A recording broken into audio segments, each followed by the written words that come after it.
Hello everybody, how are you all doing? Welcome back to Man City Unplugged, your very own Man City fan channel.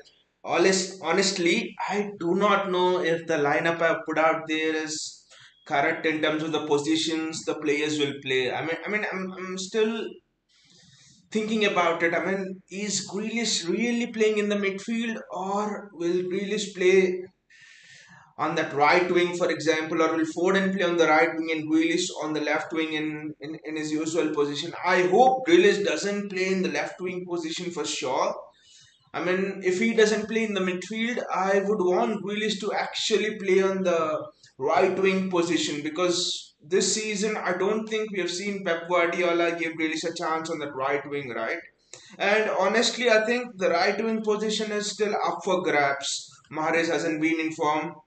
Julian Alvarez, Pep told in the press conference that Julian Alvarez can play anywhere. He's so versatile. He can drop into the midfield like a fake nine, like a false nine, play striker, play out wide on both the wings since he's both footed. But Guardiola told that Julian Alvarez, he sees him as a central player for City. He sees him as a false nine or a striker for City. So surely Julian Alvarez is not in contention for that right wing spot. So the right wing spot for me is up for grabs. So I wouldn't be surprised seeing Jack Grealish play on that right wing and Bernardo in the center, but I really want Jack Grealish to play in the center. In our predicted lineup video as well, just a few hours earlier, I was like seeing from Pep's press conference and all. I felt that Grealish could start in the midfield, and that's where most of the websites online as well have put the position of Grealish there. Because in a midfield position, I think Grealish can go either way. He can go both ways, so it's almost like it gives you that freedom which has been missing on the wing, for example. So I do think that Grealish playing on the in the midfield could be a huge. It could be a aha moment for City. It could be a sense of unlocking another dimension to our attack. With because Grealish is capable of that Beckham-esque passes from the midfield. He's capable of that Pirlo-esque passes. So along with that Yaya Toure like strong running with the ball. So you see here that a lot of positive attributes of Jack Grealish is suddenly realized when he's playing in that central midfield position. So it's very very interesting. Apart from that, I do not know what's going on with our back four, especially even in the last match. Cancelo started. Pep started Ake, Cancelo, Stones, and Akanji, and I thought Ake will play left back and really, and Cancelo will play on the right back position, but that wasn't the case. Now you look at the lineup which they are showing here on Hotstar. They are telling that Grealish is starting on the left wing, Bernardo in the center, and Phil Foden on the right wing. I do not know, but but I really want Grealish to start in the center of midfield, like I've shown in the lineup. JSK is here. Hey JSK, how are you doing? An early weekend kickoff, I must say, today for City. But JSK, I do think Grealish might actually start in the midfield today, unlike they unlike they have put out in the graphic on the screen. But I really want Grealish to start in the midfield.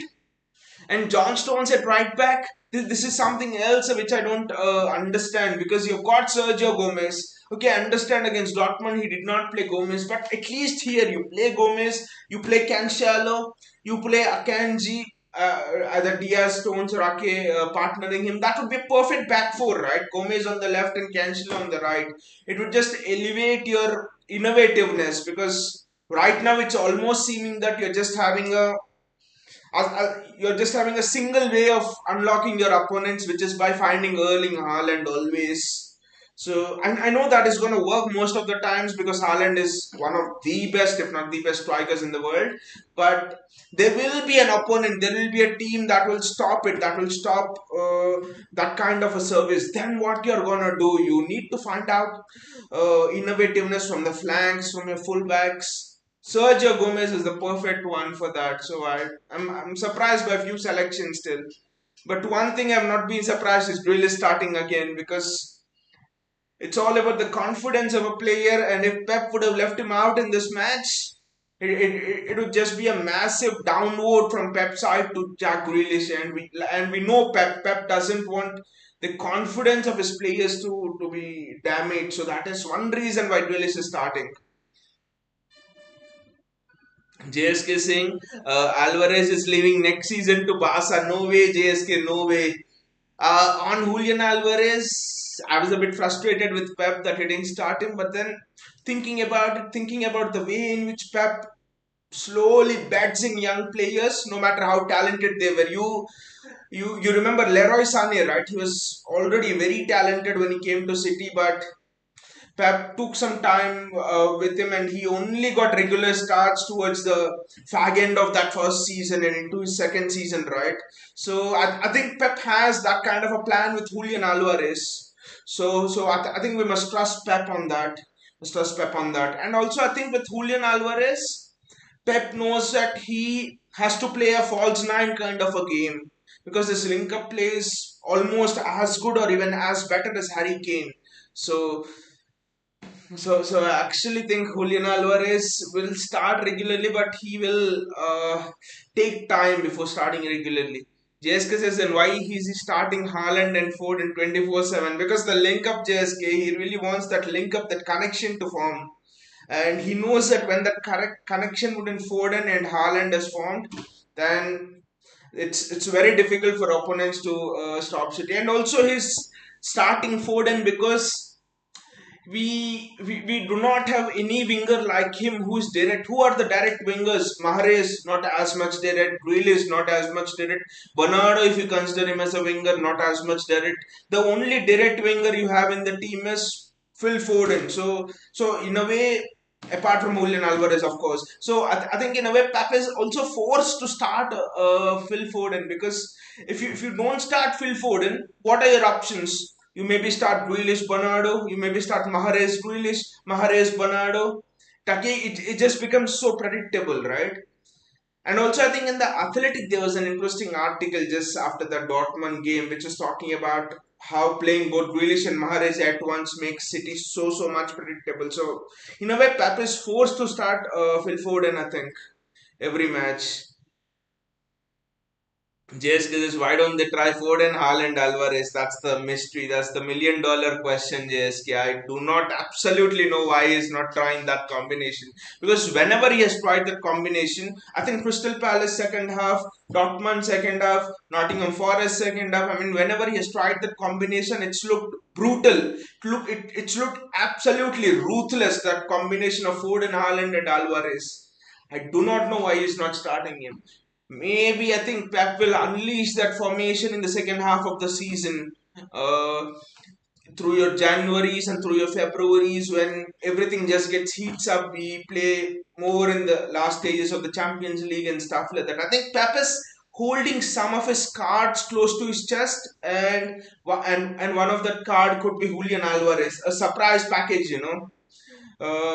thrown at the opponents in the second half of the season.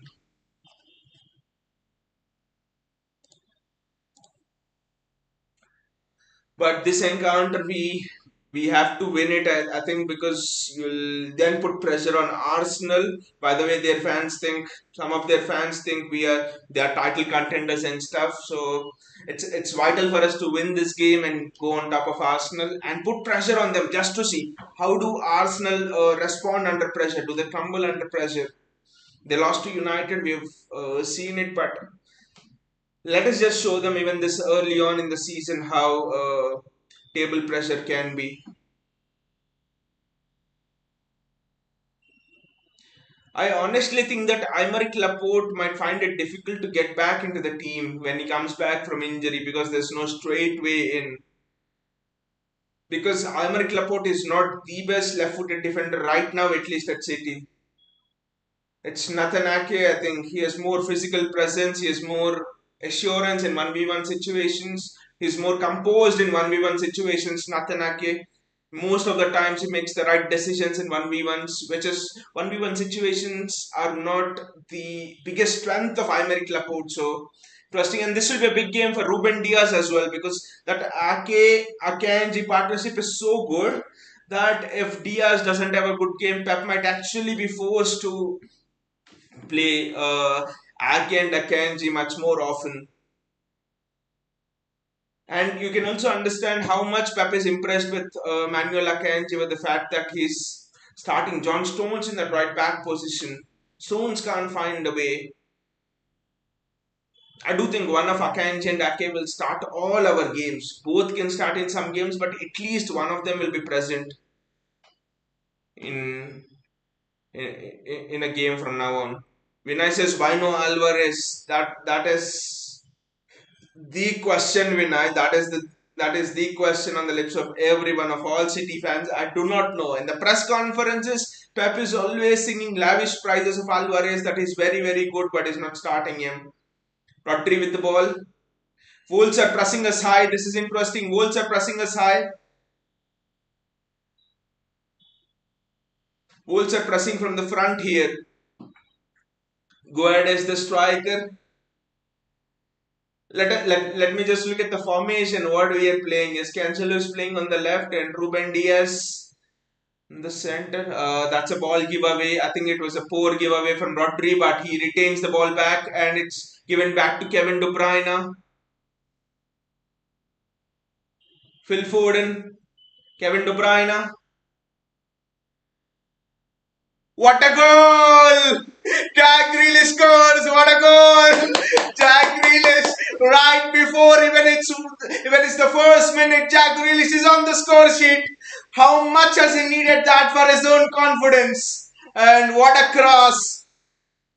What a cross that was from Kevin De Bruyne, and what a goal that is! Jack Grealish, right place at the right time, but it all comes back from a Wolves mistake.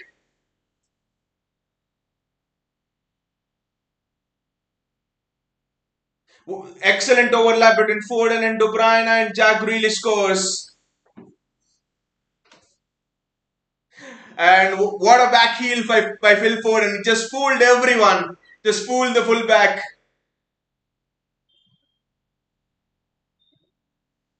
And the finish from Jack Grealish was actually a bit scruffy, but he'll take that. JSK is still Grealish out. I can see that not everybody's happy with this, but let me just change the score first of all.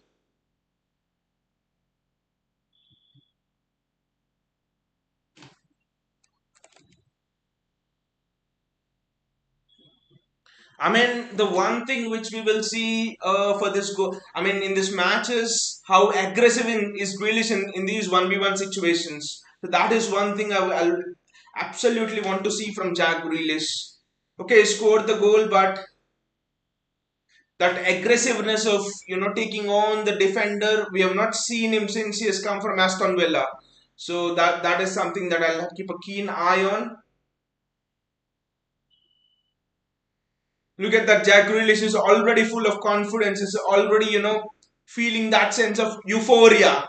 That sense of, that yes, I do belong here. There was that sense of self doubt in him, especially in the last few matches. And right now, I think this goal could just be the turning point in his entire City career. You do not know. It is on these things that careers turn. This could be the turning point, what we are witnessing here. Look at that. Jack Grealish is hunting after the ball. There's definitely a spring in his step. There's definitely that energy that is back with him.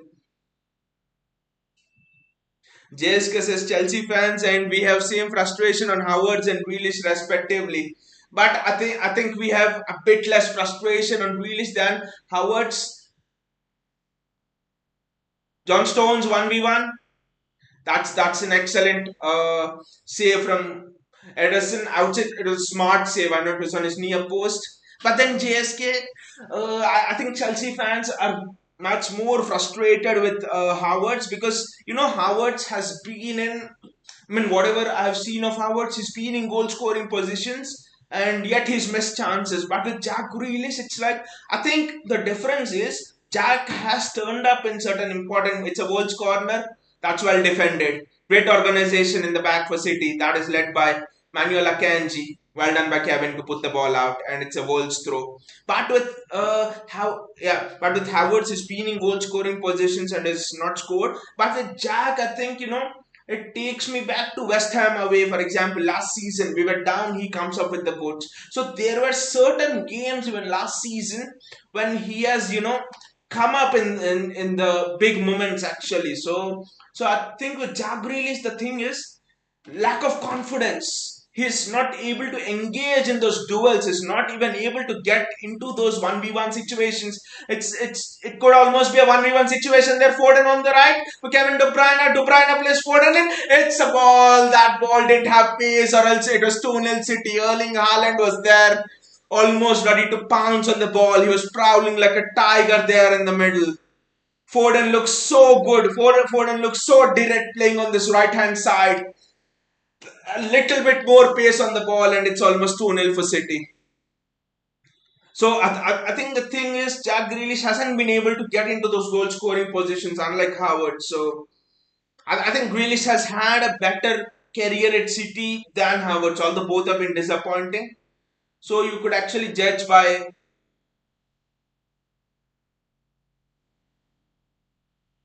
But did the referee blow the whistle? The referee didn't blow the whistle. VAR will have a check on it. Is it a foul on the goalkeeper? The referee didn't blow the whistle here. The ref didn't blow the whistle. Is it a fair challenge? I think he did blow. He did blow. I think for a moment I thought he didn't blow the whistle, but the ref did blow the whistle actually. Yeah, so I think I would give more time to Jack Grealish than Kai Havertz because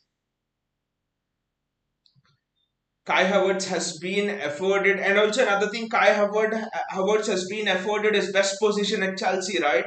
Wherever he wanted to play, false nine, in right, almost behind the striker, everywhere. But have we afforded Jack Grealish his best position? No. Jack Grealish has had to adapt into a system, and Havertz didn't have to sort of adapt into a system, right? Because it was almost like when he came in, Chelsea bought him for such a huge fee, and it was always like the system adapts around Kai Havertz, but that's not the case with Jack Grealish. So I think it's almost a bit unfair to compare both Grealish and Havertz. Erling Haaland with the ball. JSK, Vinay says, though Sterling showed, but he knew those goal scoring positions. Yes, that's one skill of Sterling, that he got into those goal scoring positions, and also I think that is the most important skill of Sterling. If Sterling didn't have that skill, don't you think he would not have survived in the Premier League? I think it's that one skill. I know it's a difficult skill, but because of that skill, he has survived in the Premier League. And I think Grealish also has that skill, but it's just that he's low on confidence. Grealish can, I think even Grealish has that sense of getting into that goal scoring positions, but I think it's about confidence for Jack Grealish because even Sterling also sometimes, if you remember, have had those situations where he was not as much confident and he missed open goals, and sometimes when he didn't get into those goal scoring positions, it happened with Sterling. But I think it's happening a lot more with Jack Grealish, and also with Jack Grealish, I think 100 million pounds and stuff. So he's more in focus than what a Sterling was. Just because this Havertz has only one moment on UCL like Torres, other than that, he's a massive flop.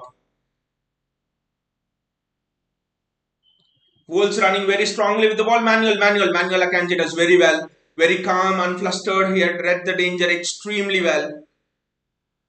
Bernardo Silva, that was an advantage, but you look at how Jack Grealish was playing there, almost through the press.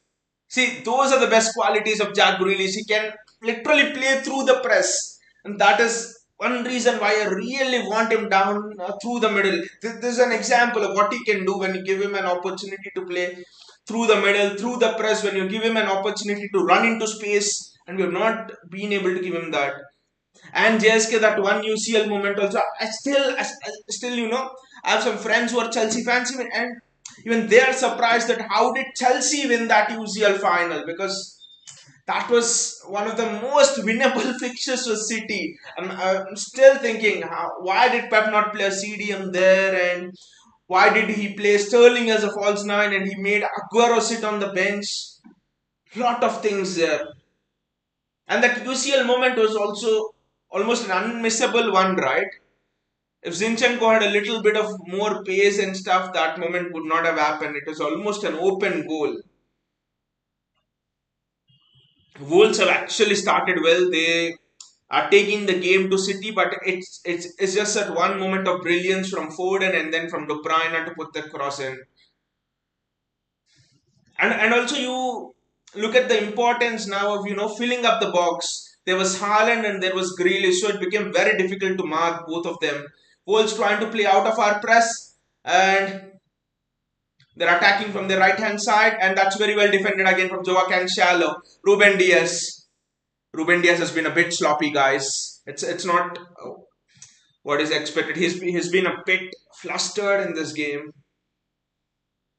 JSK says, by the way, I think we can win a quadruple this season if we play a natural game. I think quadruple also it depends on certain. Joao Cancelo, they are in a tight position and he gives the ball away to Wolves for a throw. But I think quadruple also depends on certain variables which are not in your hands. Like last season, take last season for example. Carabao Cup game, we lost to West Ham on penalties, and penalties for me are just a toss of a coin. And Wolves attacking here. That's very well done. Excellent, excellent 1v1 defending. That is Joaquin Shallow. So see, Carabao Cup, we went out on penalties. FA Cup, okay, we were 3-1 down or whatever, and Gabriel Jesus had two one-on-ones to level and he still didn't. That's why we went out. Real Madrid, we dominated 180 minutes and still went out. So, and on the flip side, you take Liverpool. I think they had won at least 2-3 games on penalties last season's Carabao Cup. FA Cup game also, they were lucky against Chelsea. They played awful. They were lucky against Nottingham Forest that season. Forest player missed an open goal. That's a giveaway. Bernardo Silva, Jack Grealish. Jack Grealish trying to dribble through. No, Jack. Now don't do that. That's very well done, Rodri. So I think it depends on some of those uncontrollable variables and also injuries. So I think thinking about a quadruple is something which is good, but it can just not be in our hands because the season is so grueling and tough and we do not know. That's excellent defending again from Rodri. Rodri is just looking in form. Ruben Diaz clears it. Ruben! Again, Diaz gives it straight back to a Wolves player. It's a free kick for Wolves and the mistake is from Ruben Diaz. Diaz is almost... Look at that. It was just a straightforward clearance from Ruben Diaz and he clears it straight to a Wolves player, Matheus Nunes, and Rodri has to commit the foul. Ruben Diaz is not just looking in form. Vinay says, Sun is on our side. Ederson already blind. That is true, Vinay. I'll have to agree with you on that. Ederson has already conceded one from set piece this season from Kieran Trippier. I know that was unsavable, but you can't just give away free kicks in this way. Someone is gonna take advantage. That is well done. Excellent defending from the wall, and it's a corner. JSK says no worry about Diaz. Ake will bench him. I'm wondering now with the arrival of Akanji, what is the picking order of the centre backs?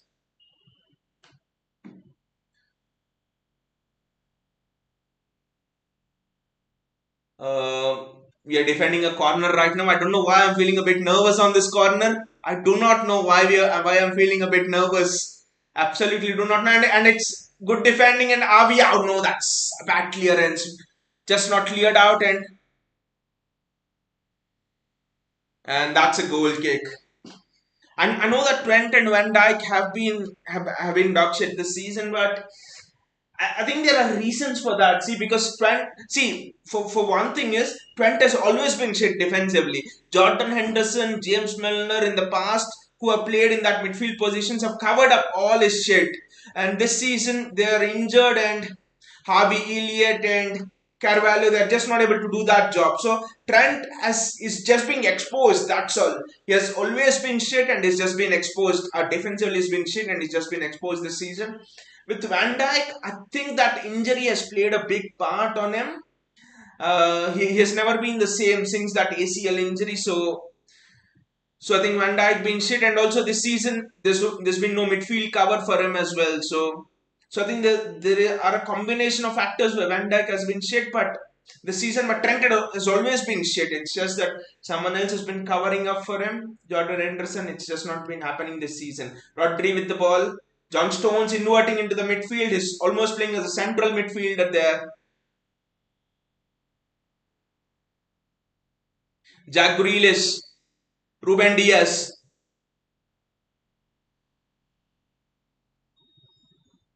It's sent back to Ederson.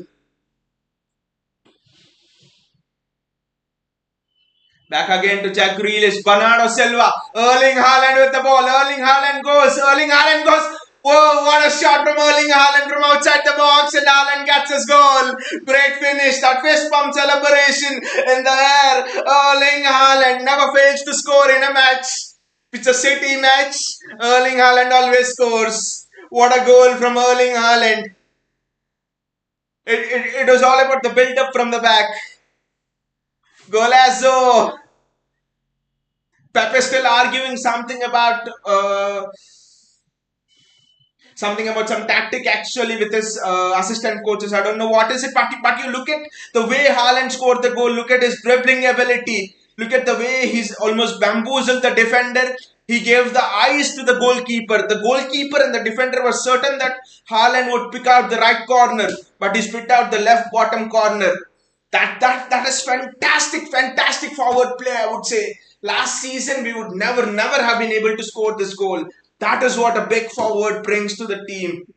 This is just so brilliant, I would say. This is not about the service. More than the service, it was about individual forward play from Haaland, showing the eyes, fooling the defense. It's about the forward intelligence from Erling Haaland. His intelligence is remarkable. Kudos to the people who said that he's just a service merchant. He just needs service to score goals. This is an example of the kind of goals he can score on his own, dribbling 1v1 against a defender, not using his physicality, not using his pace, nothing. He's just used his intelligence to score that goal.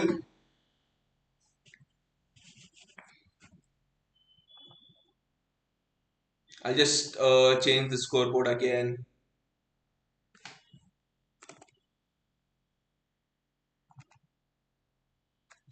Vinay says tap in merchant now scores out of the box. Weak foot. Honestly, this goal has showed me that you you know there are strikers like for example Michael Owen, and when Michael Owen's pace went, he retired at 23. He got hamstring injuries and stuff. There was Fernando Torres, and Fernando Torres, for example, was not the same player when his pace went. But this guy Haaland, he's the fantastic thing about him is he's not dependent on one singular ability. He's not just dependent on his physicality or not just dependent on his pace or everything. He has footballing intelligence, and when you have that, you can literally play in any type of system. You can literally play in any type of league. You can literally play any type of game. Doesn't matter who the center backs are. The intelligence about that made my day today from Erling Haaland. That intelligence is fantastic. Intelligence about the awareness around him, intelligence about the space, intelligence about what the defender is thinking, intelligence about which foot the defender is in, and all of this is thinking in a millisecond, and he's made that decision. Intelligence about which way the goalkeeper is leaning. Wow, what a striker! We have not only got a striker with good physical attributes and forward play, but we've also got a striker with wonderful intelligence. That's a great switch from Bernardo Silva. Kevin De Bruyne on the ball right now. Rodri. Bernardo Silva. Jack Grealish, 1v1. Rodri again. That 1-2 just didn't work out. JSK says if we win the UCL or the league and FA Cup, we must offer a new contract to him with increased salary. Not just increased salary, you can offer him whatever you want. JSK till not till 2028, till wherever he wants to be at the club. But I think one thing which will actually keep Haaland in the club is not salary, not numbers. This guy, he can't be, he can't be tempted by numbers like increased salary and all, because when Juventus came for him, he chose Salzburg. When United came for him, all of it with double, triple the salary, he chose Borussia Dortmund. So I think one thing that will keep Haaland at City is the love of the fans, is the love of all of these kind of things, is having special moments. And I think we are, as a club, we have shown that we are very well capable of loving players to the core. It's Jack Grealish, it's Erling Haaland again. Erling Haaland there. What a ball! The ball just didn't have a bit of curl on it. Wow, if Erling Haaland could have completed that cross, and look at it, he's improving in the link up play as well. Look at it, a little bit more dip on that. That would be number three for City. But what a goal from Erling Haaland. I think whether Haaland stays or leaves will depend on the same things as why did David Silva stay, even though Barcelona came calling for him number of times.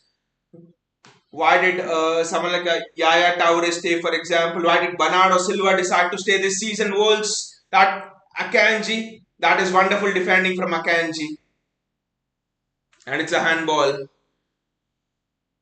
JSK says, yeah, I think it's not like Ronaldo who cares about glory. No, JSK. Haaland is, he's just a different kind of beast. To become a top level player, it's not just about your talent, it's not just about your attributes and stuff. The footballing world, the footballing graveyard is an example of all of those huge talents who have just turned into useless. So footballing world is written with stories about all of the talents who have not been fulfilled. So to be a top player, it is about your mentality. It is about having that urge to learn. It is about having that urge to put your education above glory. And that is what Erling Haaland has done here. If you look at the entire path of his career, right from refusing Juventus for Molda, refusing all of the big clubs, refusing United for Dortmund. He has put his ability to learn. Rodri, he has put his urge to learn about all of those things. That's why I think he'll become a fantastic top player. This is just inverse to Mbappe. What does Mbappe put? Mbappe has put money. He has put wanting to earn more. He has put numbers. He has put that a bit of that glory. He has put the urge to be the main man there above everything else. And that is the reason why I think Mbappe might not reach the heights which Haaland reaches. People think Haaland Mbappe will be the next Messi Ronaldo of this era, but I disagree with it. Not Mbappe, not Mbappe. Haaland will be there for sure, but not Mbappe for sure. Jessica says, I still don't understand how can Ronaldo leave Sir Alex just for glory and money. He is the one who made him. Do not know, JSK. I do not know what goes on inside the mind of a player. Maybe the one thing is that sense of playing with that Galacticos at Real Madrid, playing with your Zidanes, playing with all of those kind of a big players, playing at the Santiago Bernabeu. Maybe, do not know. Maybe Ronaldo has thought that he has achieved everything that he can at United, and now he seeks a new adventure. I do not know. But one thing about Ronaldo is his work ethic for me. Whatever we might think about Ronaldo, whatever opinion we might have about Ronaldo, one thing is his work ethic. Even after going to Madrid, he has not stopped becoming better. Even after going to Real Madrid, he has maintained his same diet plans, his same work hours he puts in at the gym and everything. And he's just improved at Real Madrid. But with Mbappe, I think it's a different thing of a case. It's just a circus at PSG. I even doubt if PSG players even train. I mean, as a manager, how would you instruct Mbappe to follow your training drills? Again, a cheap free kick. Again, it should have been cleared well. They say if you are the best person in that group, or in a room, you better find a new room. So Mbappe was already, I mean, before Messi came, Mbappe was already the best one at PSG, right? So he should have chosen somewhere else where he could learn more. And that is what Erling Haaland did. See, the one thing is Pep system is very, very complex to understand.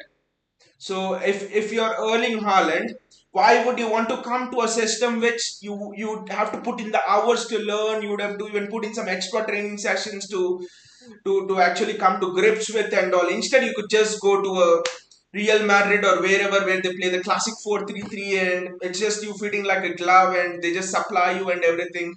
Why don't you just go there? So the fact that Erling Haaland came here and he has the urge to learn a new complex system just separates him from everyone else. And also with that Ronaldo thing, I also think that you see sort of that 2008 2009 thing, United were sort of all conquering in England, but then at Spain something else was happening. It was like Barcelona were starting their dominance. Just then Pep Guardiola came, right? Maybe Ronaldo felt that that would be more of a challenge for me to take over, for me to grow from. And and, and, and I think that would be the main decision for Ronaldo, because people like Ronaldo, people like Messi, they love competitive environments. They love to be challenged every time. So they don't love to be in an all conquering this thing. So I think that could be the reason why Ronaldo left. Erling Haaland, they're very impressed with him today. The style of goal he scored, the link up play he's been involved in, the cross he put in into the box, the way he is now. You see a bit of a difference from the previous game to this game for Erling Haaland. I mean, the previous few games, what a crap cross that is. Who was the one who gave it? But that is very well done. This is excellently done by Ruben Diaz. I think it's Jack Grealish now running 1v1. Look at the pace of Jack Grealish. He's just putting in the burners. Jack, this is where you need to just show a bit more intelligence, Jack. I'm not gonna go in on you today, but we just need to show a bit more intelligence when people are doubling up on you.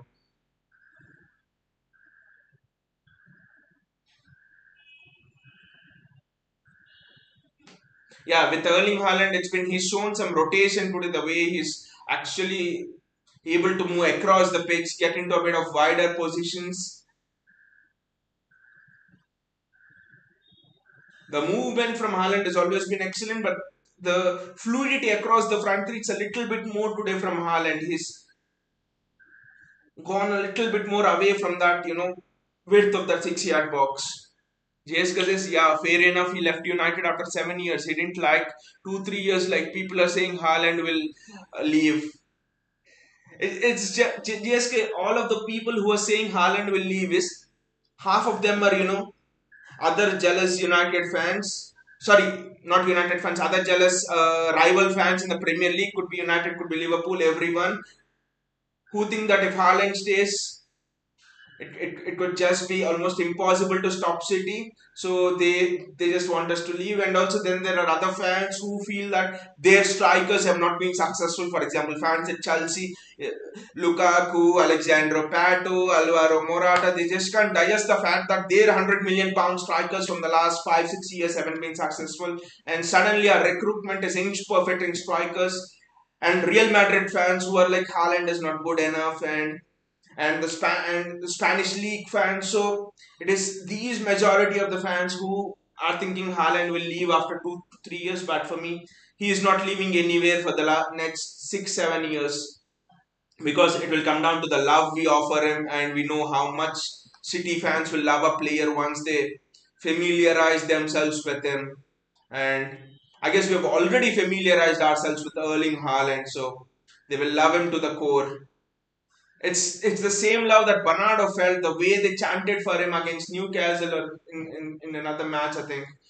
That played a real big part with for him to change his mind. Otherwise, I think he would have maybe gone to Barcelona. We don't know. I think Haaland is gonna stay here for. At least next 5 6 years, at least, if not more.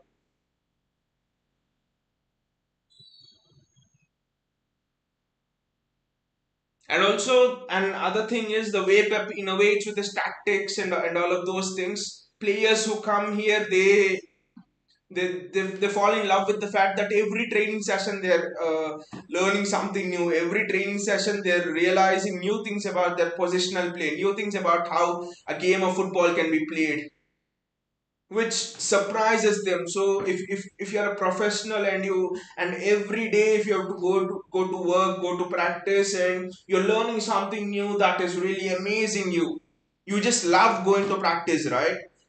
Rather than what happens with managers like Conte, for example, where it's the same old repetition, where it just gets boring after a certain amount of time.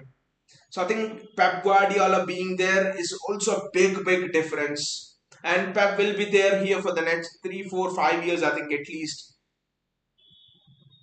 Manuel Akanji on the ball, John Stones receiving in the spaces, and John Stones losing out in the half spaces which he cannot afford. Look at the positioning of Akanji; it's just superb. He's just anticipating danger so well. That's an excellent interception from John Stones. Otherwise, I think it was Podence who was free. John Stones, Bernardo Silva. I think Phil Foden can get there, competing with the ball, and the referee gives a free kick to Wolves.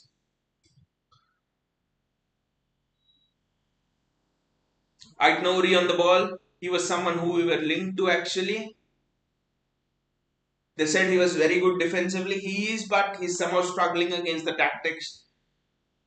I think Pep has got it spot on today. He's got Foden who's direct and Grealish who's a bit able to control the tempo of the game, and I actually want Pep to give a chance to Mahrez as well in this same manner with the winger who's direct. It could be Foden, it could be Alvarez.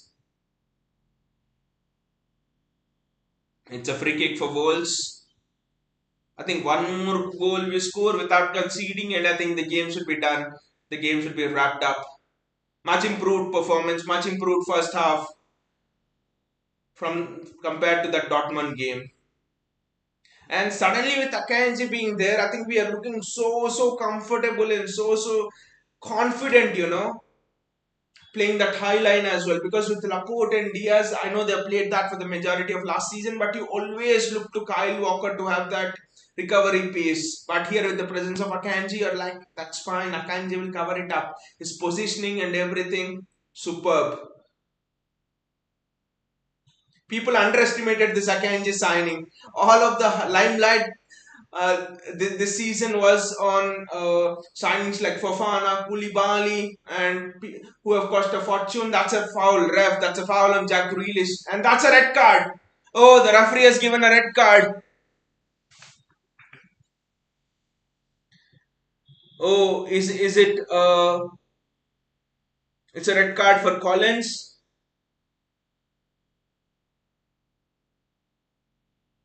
I thought it was a high boot, and I think the red card is fair enough. It was something. It was struck straight into his chest, I think. Let us see on the replay what happened there. Oh, that's almost a straight kick. It's not that he wantedly kicked him. He had his eyes on the ball, but it's just. I think it's a red card. There's no malice from the player, but I do think it's a red card for sure.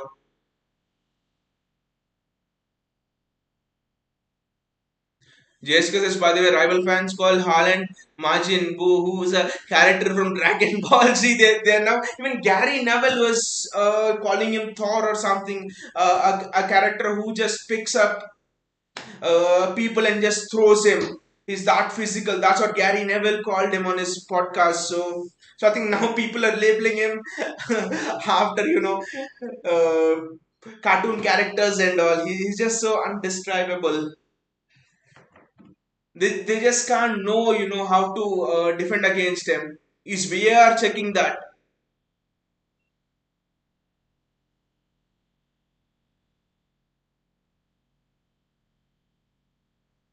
Vinay says that's criminal. JSK says if it was Chelsea, it would have been no card. But JSK, you remember at the 2 years ago, Ole Gunnar Solskjaer, Liverpool were getting a lot of penalties, and Ole Gunnar Solskjaer called it out in the press conference that Liverpool get a lot of penalties, and then from the next game onwards, referees had a much bigger eye on giving penalties to Liverpool. They stopped giving penalties to Liverpool. It was almost a 50% drop in the penalties Liverpool got. So I think last week's incidents at West Ham will put more focus on refereeing at Chelsea. I think so. Referees will be a bit more harsher on Chelsea. They'll be getting more cards. Referees will be much more lenient towards other teams. They'll be fair but a little bit more lenient against other teams who are refereeing for Chelsea. I think there'll be a change actually because of the uproar that has been caused due to all of those things. But yeah, this was a deserved red card. It was almost a kick. This was a red card for sure.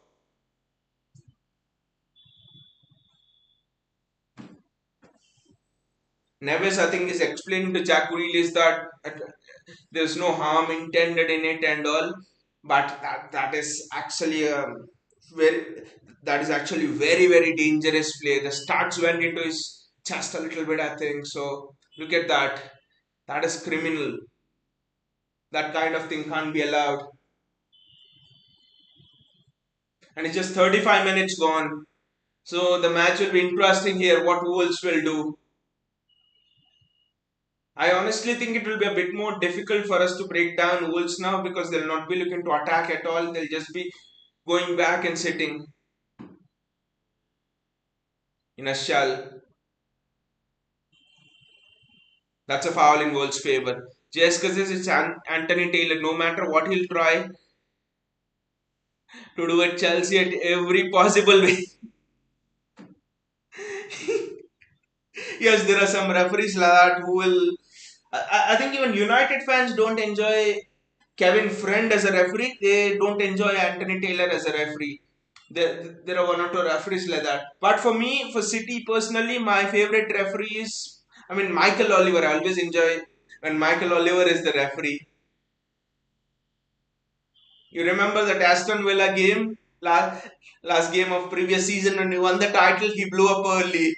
Win the and wasted 2 minutes. I absolutely love Anthony Taylor. Jack Grealish with the ball and shallow.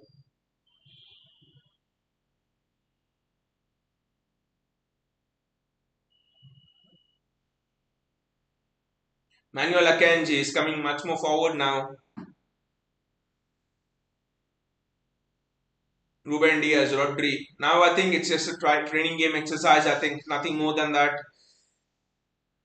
I hope to see Cole Palmer, Riyad Mahrez one more goal, and I think we can just introduce subs like Cole Palmer, Riyad Mahrez, and people like that, and rest Kevin De Bruyne and Haaland. That's a stupid ball. Pep will really be unhappy with that. That's a woeful switch.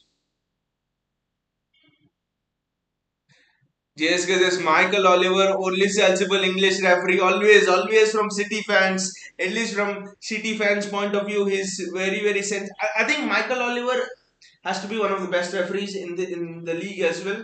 Not just how he referees at City, but generally as well. He allows the game to flow, but then he doesn't allow the game to go out of hand as well. He is one of those cool, calm referees who you can't put under pressure so easily.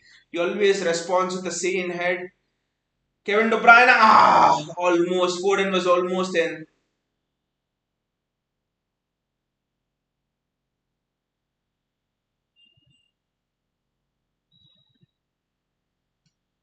There are many positives from this half, but there have been a little bit of negatives as well. I know they've got the red card now, around about 35th minute, but there's been a few things to talk about at half time.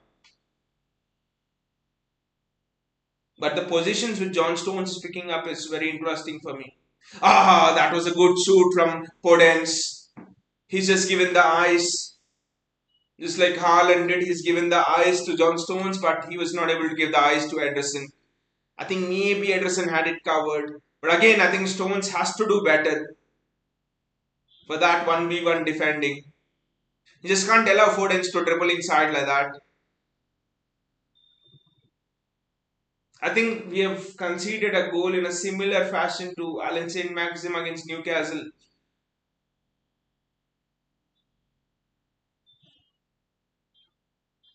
Ederson playing out from the back. It's Manuel Akanji. Rodri. What a switch from Rodri. What a ball from Rodri. Jack Grealish, Bernardo Silva.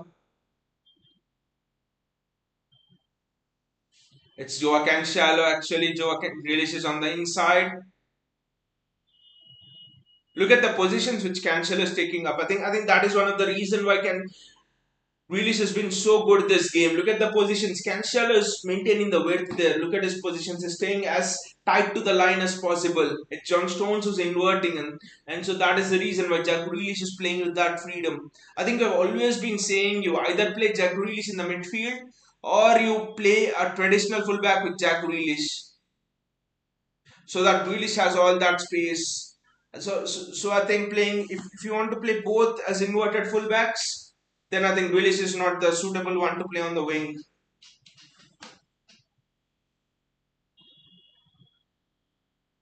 Anthony Taylor is calling a Wolves player.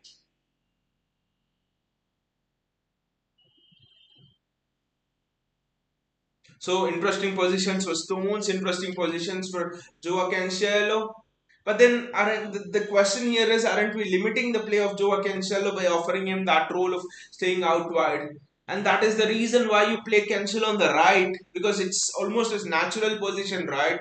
Cutting inside, playing as an inverted fullback, his creativity will be too much. And then you play Sergio Gomez on that left hand side, who has the ability to hug to the touchline and also to put crosses in.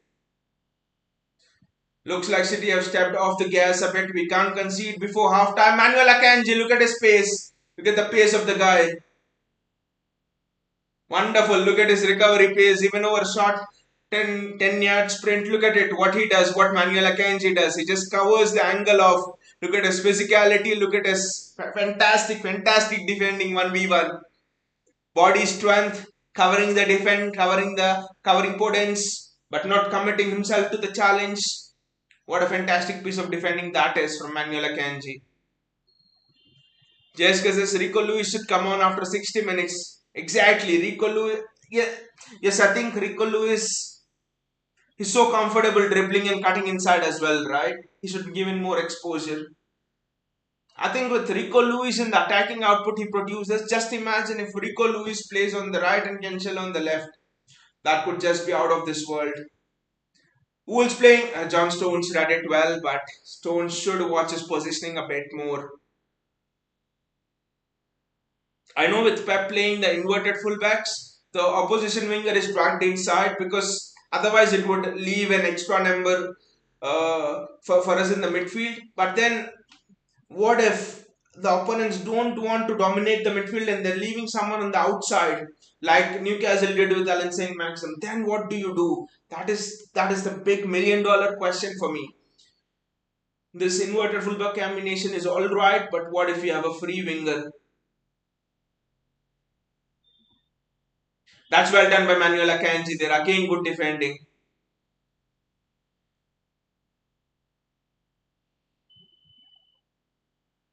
Coutinho says, why isn't Sergio Gomez starting? I mean, Pep can at least try him out now as they're already 2-0 up. I think after the first 60 minutes, there will be some changes. And also, I think it's a bit odd if you substitute before halftime. It will send out the wrong message. The media will pick up the story that why was he there's some thing going on between Pep and that player. Why was he substituted before halftime? And also, I think after 60 minutes, Sergio Gomez will come on. Joao Cancelo there. Grealish now on the outside. I love the way both are switching the roles. Jack Grealish is cutting inside now. Jack just past Kevin De Bruyne. De Bruyne tried to curl it with his left foot, but it's a deflection and it's out for a corner. I think Sergio Gomez deserves a chance. I'm just waiting for ages to see how will it be with Cancelo on the right and Gomez on the left, or even Rico Lewis on the right and Gomez on the left. The one thing that is striking with Gomez for me is just forget about his talent, about his defending and all. It's just positional intelligence. When Pep sees such a player, he's in absolute love with him. See, Zinchenko is not the absolute talented guy or things like that, but it's his positional awareness why he has stayed so much at City for so long. So I think that is one of the reasons why I really want Sergio Gomez to stay here. His intelligence is just astounding for me. He's just too good a player to sit out so much. JSK just need Ake and Akanji in that case. I actually think JSK, Sergio Gomez, Ake, Akanji, and Cancelo could be our best back four if there's a Champions League knockout game or a title showdown. I think I would bet my life on these four guys at the back. They just look it just looks like a rock, right? Against Dortmund, we could have easily conceded 1-2 goals in that woeful first half. If not for Akanji and Ake, they were completely easing the attackers off from the ball. They were showing physicality and stuff. Bernardo Silva, John Stones, and it's Phil Foden on the outside. Phil Foden dribbling. The cross. I think Haaland was just a bit ahead of the ball, but the cross was meant for De Bruyne, who Foden was expecting that he will be at the edge of the box. So just think it's a bit of a miscommunication, but certain link-up plays have been very good, and we'll discuss about that in our halftime. At halftime, but certain positions have impressed me. Certain link-up plays have impressed me. It's almost that Pep has tweaked his tactics a little bit. The ball was a little bit more in the air, but it's Kevin De Bruyne, and the ball just sat up for him for so sweetly that he just couldn't control himself. Jesus and Foden, Haaland, Alvarez in front three exactly. Complete it with the midfield of Rodri, Kevin De Bruyne, and Bernardo Silva. That is just fantastic. And I think we are not that many players away from Pep playing that. He just has to make one change in defense. No, two changes in defense, one change in midfield, and no changes in midfield, and one change up front. Instead of Grealish, Alvarez, midfield is the same: Bernardo, Kevin, and Rodri.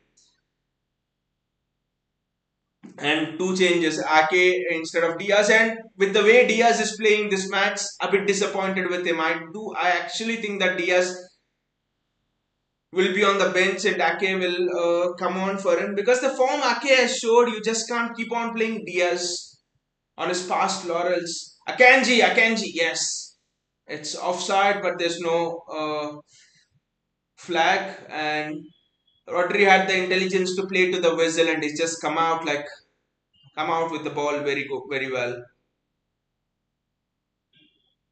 I mean, if we look at the picking order of defenders at City, for me it's Akanji, Ake. Akanji is one, Ake is two.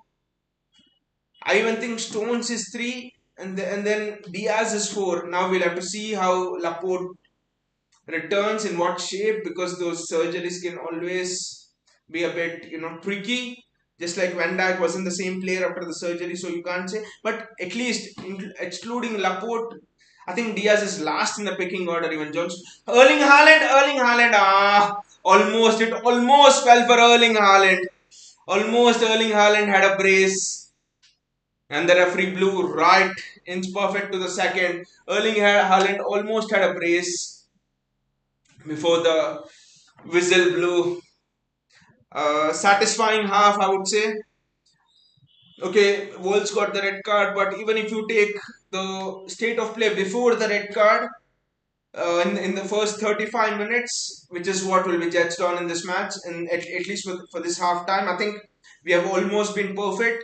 Some of the issues, I mean, we have almost been perfect offensively. I would say defensively, there were a few changes to our armor, which we'll actually talk about. But the interesting thing is the changes that Pep has gone on and made from the Dortmund game.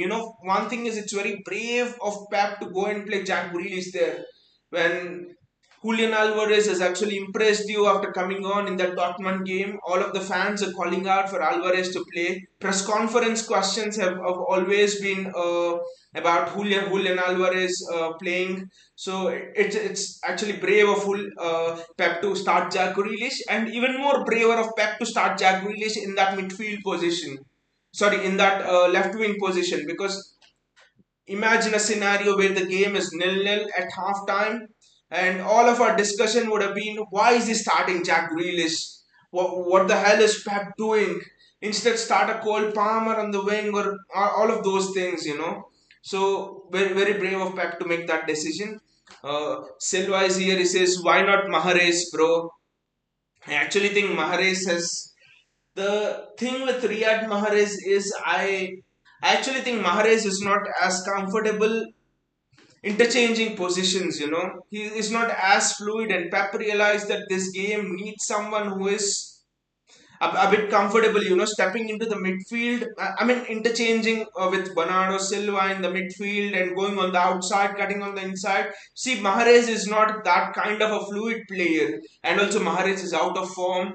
And I think the vital thing is Jack Grealish, he needed some confidence. All of the focus of the media was on Jack Grealish and not on Riyad Mahrez. I mean, remove all of the ability attributes. But what Pep has seen is £100 million player. The media outlets, the press is just going on Jack Grealish. This was a stage where the confidence of Jack Grealish would have just been damaged. So I think this is playing Jack Grealish today is also about man management. It's about a vote of trust from the from the manager to the player.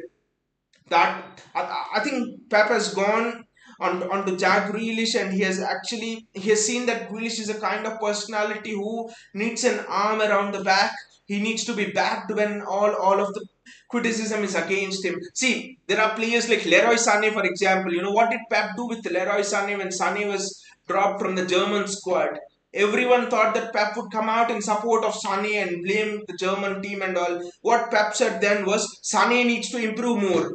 So there are certain players who, when they're under pressure, they bring out their best when you criticize them even more.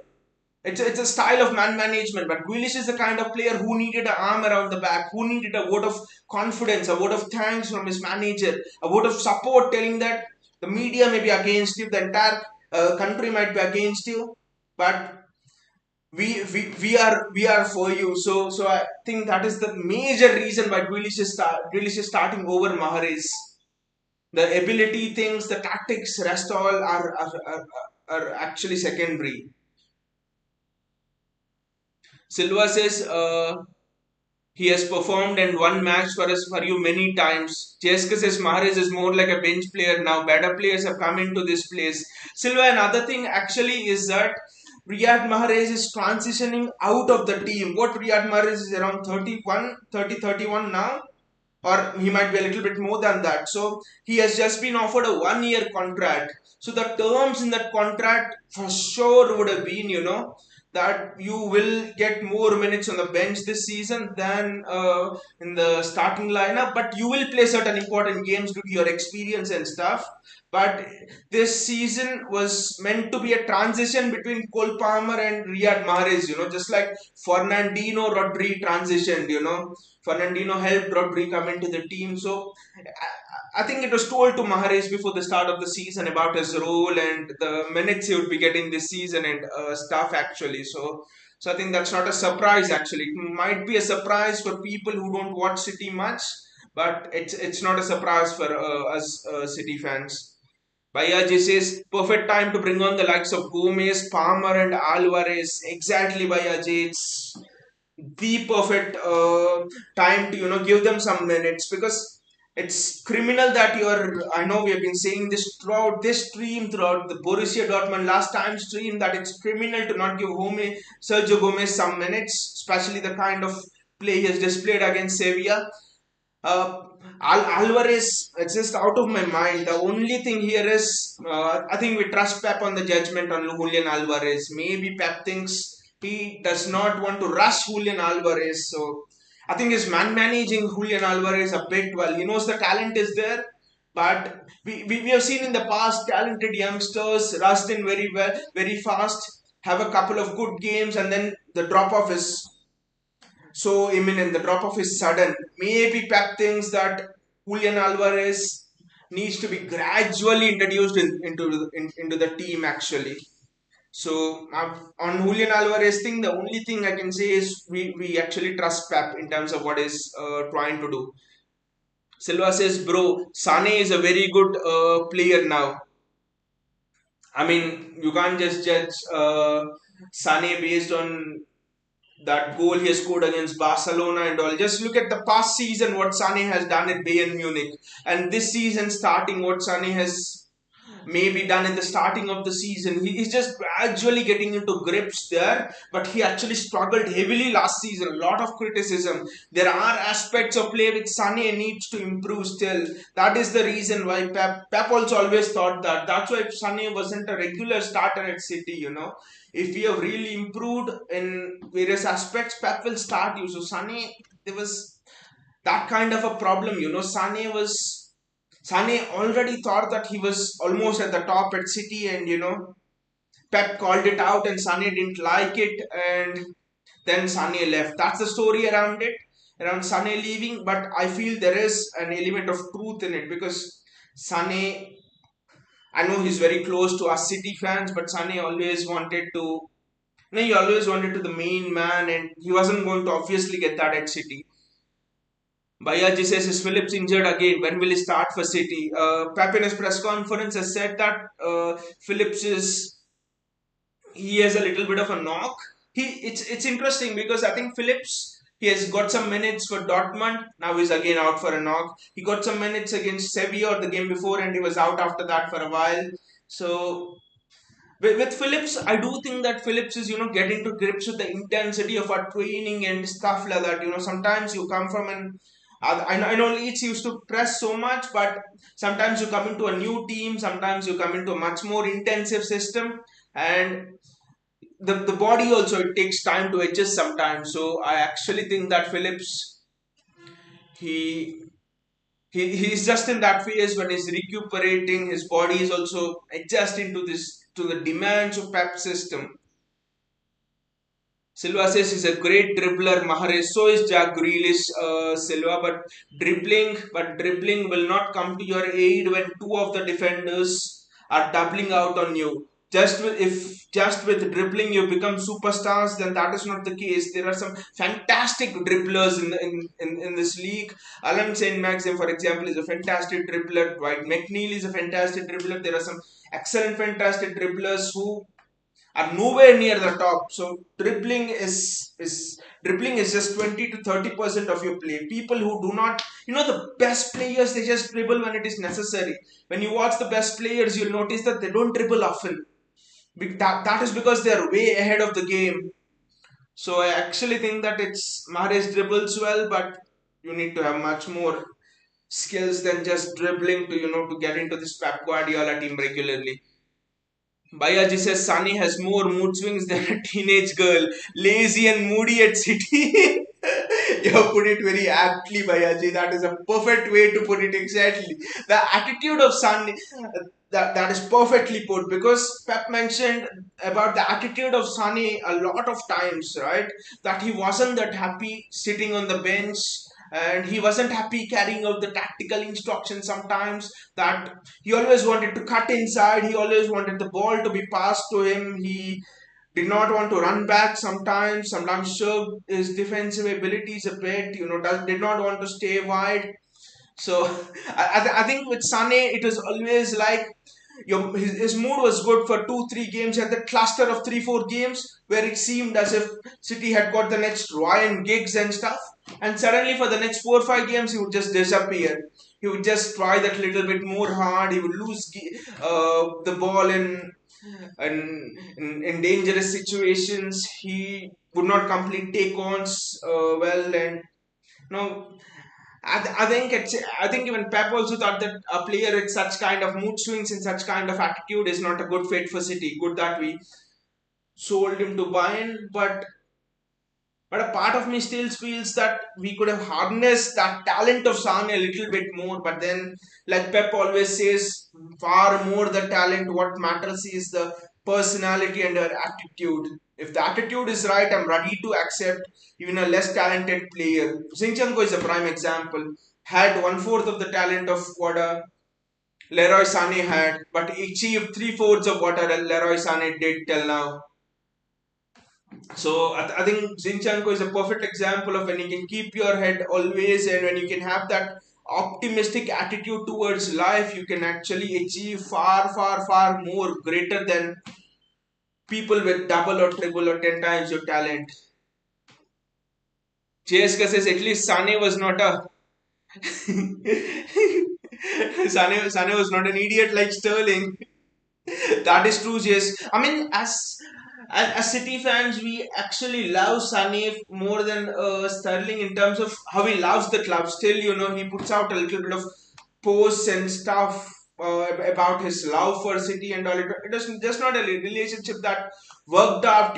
Still, we have that mutual respect for Sané and stuff. But what Sterling did, Sané would never do. Sané would never ever do because the one thing I really like about Leroy Sané is he is always, I mean, whatever his mood swings and all are, Leroy Sané is always grateful about the fact that Pep Guardiola has made him the player what he is right now. Pep Guardiola has literally given him the exposure to the game. Pep Guardiola has taught him what positional play means. Pep Guardiola has taught him when to go inside, when to go outside, when to dribble past the defender, when to pass. Pep Guardiola has made Leroy Sané into being one of the frontline players of Bayern Munich.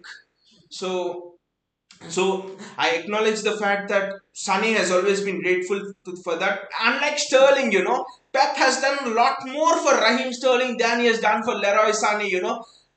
Raheem Sterling is everything today just because of Pep Guardiola, just because of the backing that City has given, just because of how, as fans, we have stuck with him, even though he has missed open goal after open goal.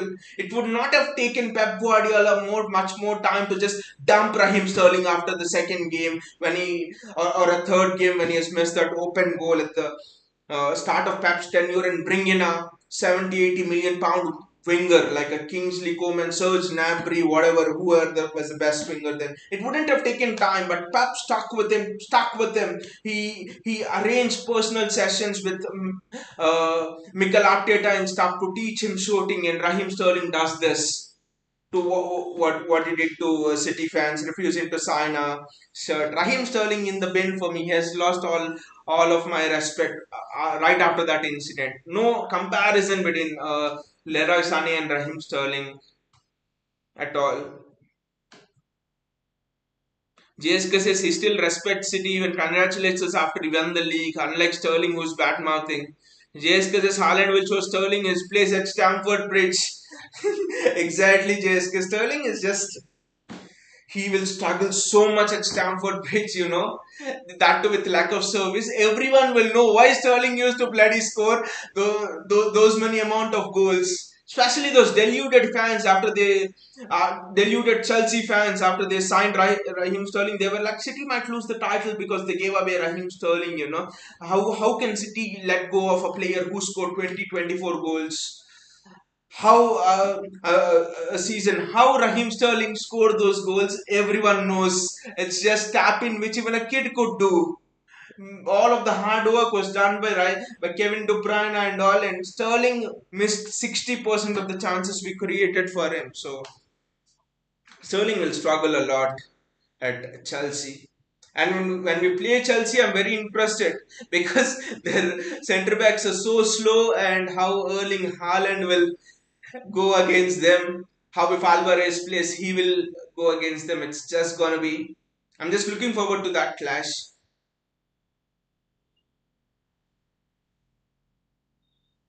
Wolves have kicked out this half, and Pep will at least want us to score 1-2 more goals. JSK says, well, I wanted Sterling since last season when when he got the rumor of leaving.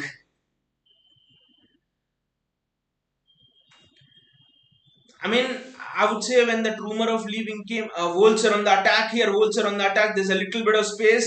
Manuel, just keep. That is wonderful defending, excellent defending by Joao Cancelo down this left flank.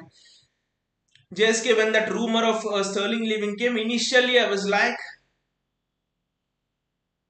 I, I was like, why are we letting him leave? He gets into those goal scoring positions. But then I was like, if we have to upgrade to the next level, what is the one thing? We have to score goals. That's how you win the Champions League, right? Scoring goals. Last season we lost in the Champions League. We missed easy opportunities. It's as simple as that. Whatever people might say, we should have been out of sight of Madrid, right, in that first leg, right? Against Leon, the yeah back. Oh, that's a giveaway. That's a giveaway. And that's a free kick. That's very good defending there.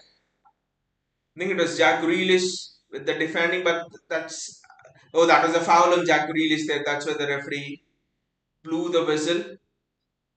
But yeah, so how do you upgrade to the next level? And for me, it was with Sterling leaving. I was more concerned about Gabby leaving actually. How will we actually get that intensity, get that, press and energy? But Julian Alvarez has come, and Julian Alvarez, I know people have not seen him much, but Julian Alvarez is, I think he's an upgrade over Gabriel Jesus in terms of the intensity, in terms of the pressing. He's he's even better than Roberto Firmino, Kane, and all of those strikers in his prime, in their prime in terms of pressing and stuff. So Julian Alvarez for me will surprise a lot of people. Bayaji says City must keep a clean sheet today. That is another important thing, Bayaji. It's imperative that we start keeping clean sheets. That's a very good ball in the half space. Phil Foden plays it to John Stones. John Stones is almost playing beside Rodri now. He's almost occupying that box to box role. I think with the inverted fullback position, Bernardo Silva gets a lot more license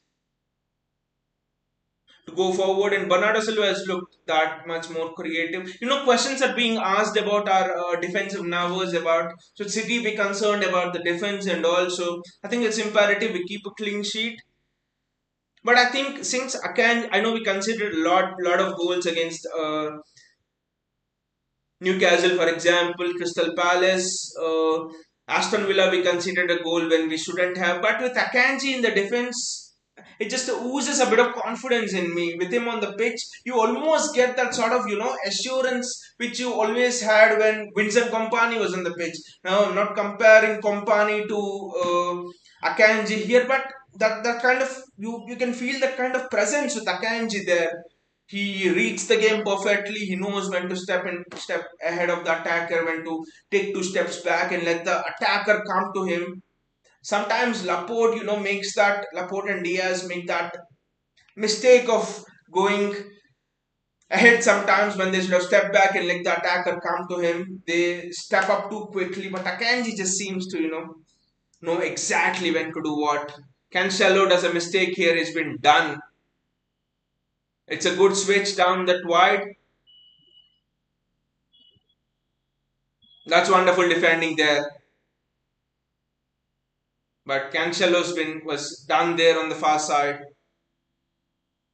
JSK says, yeah, or else fans will not let Ederson live in peace for the weekend even if it's not his fault. And also, I think there's a growing pressure on Ederson as well. I mean, we ourselves feel that Ortega should at least get starts in the Champions League.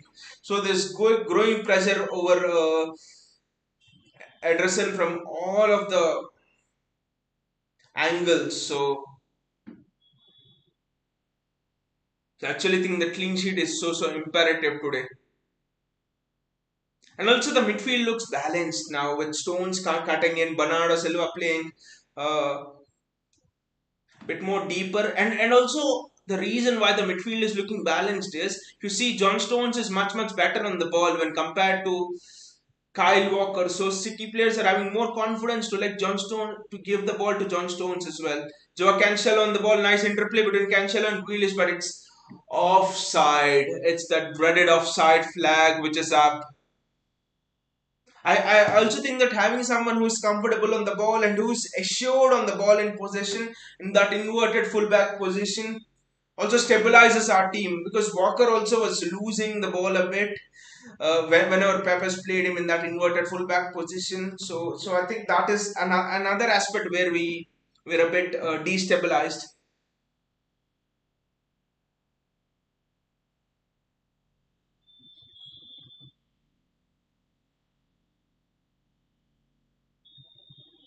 Wolves get the ball, they switch it to the far side.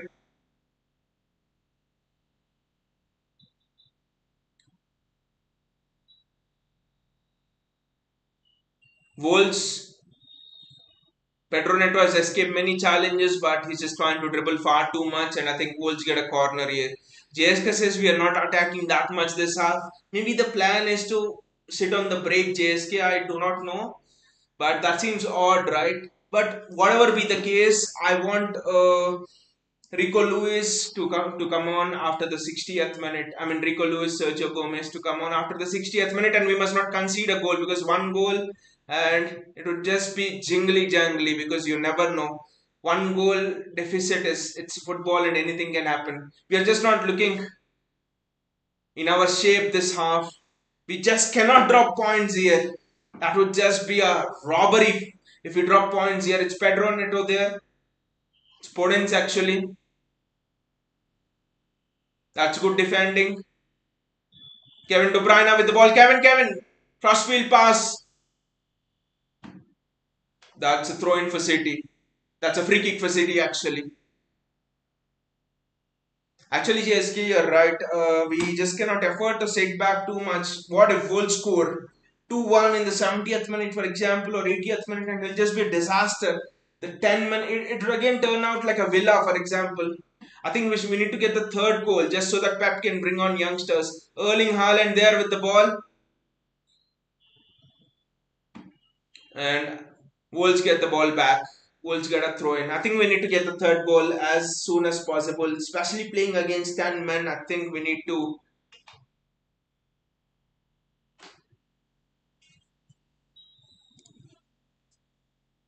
finish this off as soon as possible and give more minutes for youngsters. Phil Foden has lost out the battle, and Wolves are on the attack here. This half is not going well at all for City.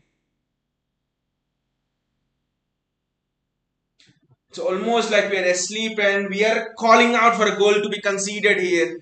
Jack, one more goal and we can relax. That is wonderful from Jack Grealish, and Erling Haaland's in the center. Kevin De Bruyne had just missed time that cross a little, but he's given it to Foden. That should have been 3-0 there. Kevin De Bruyne should have actually fisted across the box to Erling Haaland. But look at it again, Jack Grealish, what he does in the midfield there. This is what is the best quality of Jack Grealish. Play him through the midfield, Pep, where he can go both ways, where he can show his twinkling feet. Wolves are attacking here. How has this become an end-to-end game? What the hell? How have we allowed this to become an end-to-end game? This is just not going well for us. Pep has to make some changes. Again, we're losing the grip on this game. I do not want an Aston Villa to be repeated here. I know we will also have chance on the break. Look at the passing. It just seems, again, Rodri, what the hell are you doing? Just giving the ball away cheaply. Pep will, this is unacceptable.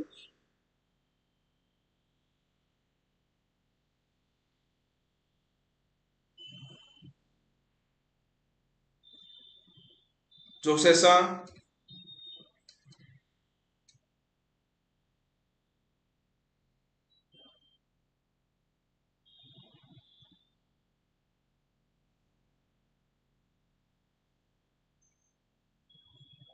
Wolves are playing well through the press here. Look at that again. Oh, how are Wolves creating overloads? This is well read by Joaquin Shallow.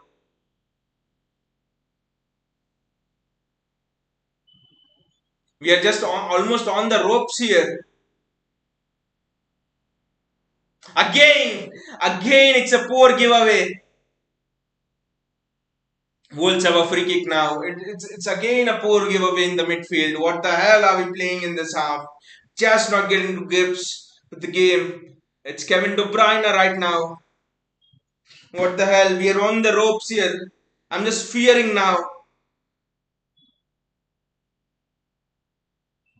Wolves are actually dominating us. Joao Moutinho with the free kick. It's something from a training ground routine. That's well defended and it's a throw in for goals. Guys, just start playing. Wolves are having 68 percentage possession. Pep will not like this. Pep has to change something. Think Wolves have changed the system as well and it's just not working out for us. Erling, press! Ah! That could just have been curtains on 3-0, but now Wolves are on the attack here. Jack, run back, Jack. That's very well defended by Manuel Akanji there. We are just flustered here. We just do not know how to get back. That was such a good press there, and it's a set piece. Vinay says Fields, we are 10 men. Exactly, Vinay.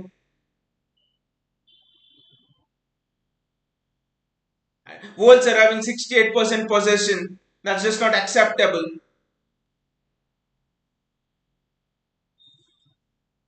That is well done by Jack Grealish. Clearly, we are tired. Exactly, Vinay. I think midweek thing and stuff. Pep needs to make those changes. See, this is again I don't understand. Just make those bloody changes. Why is Pep doing this? I do not know. Grealish needs sub. Exactly. You can understand the mental pressure as well, which Grealish would have been under, and that's a great switch from Wolves. But the ball just gone out. Most of these players need rest, right? Erling Haaland maybe he doesn't need rest, but De Bruyne, Bernardo Silva needs rest. He's almost played with great intensity in the Tottenham second half, and here I think they need rest.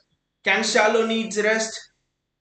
I think Pep will wait till the 70th minute before making certain subs, but I think you score the third goal, and then I think Pep will go for subs. I think third goal is the assurance policy here.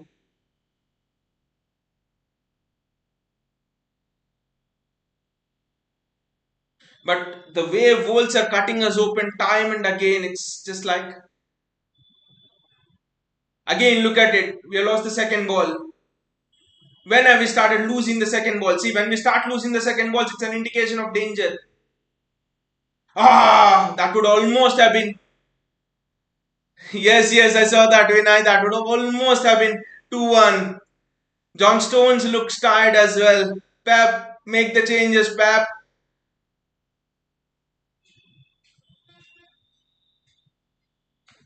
Please make the changes, Pep.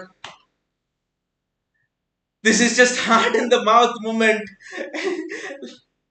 Vinay, like you said, if someone is just switching on now and they don't see the red card, someone would think it's City who are down to 10 men.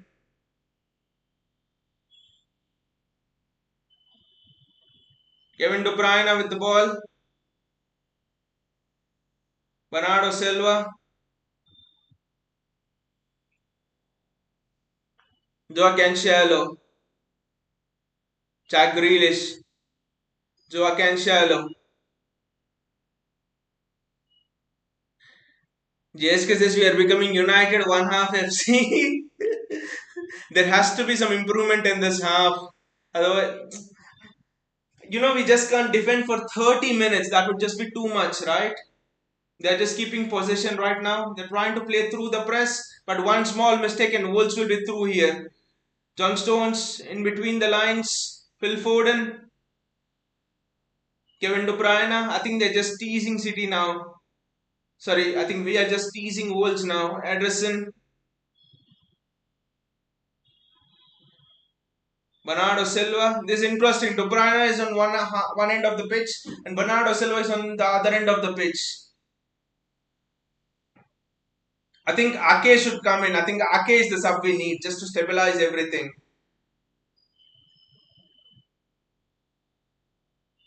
Bernardo Silva, we're just keeping the ball now, but for how much time will we keep? One more goal and that should settle it, I think. One more goal and Wolves' confidence will be shattered. Because at 2-0, they still think the match is in their reach. Jack Grealish, Rodri. What a switch that is. Tantalizing switch. Kevin De Bruyne. And it's a corner for City. At least a good phase of play. At least we've kept the ball, we've kept the composure, but you can clearly see all of the players are tired. And also maybe the Wolves manager has done a bit of formation change as well. Anyway, we should have the numbers advantage, right? Play it a short corner, Kevin. No one has the energy now to run back.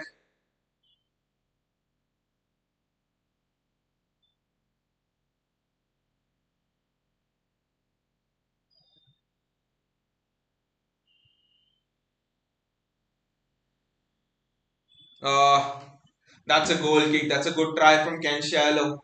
He had to try it because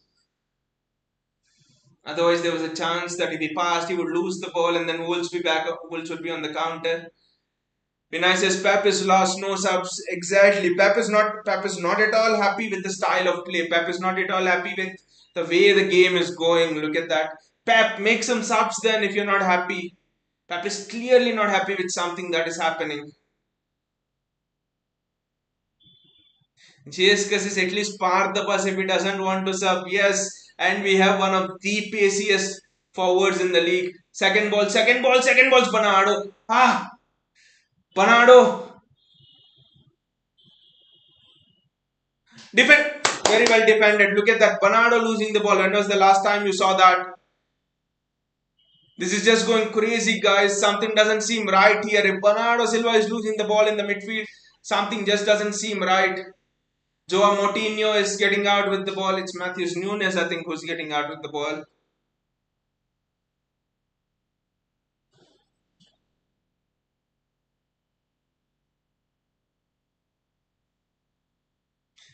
JSK says part the bus or is it Madrid 2.0?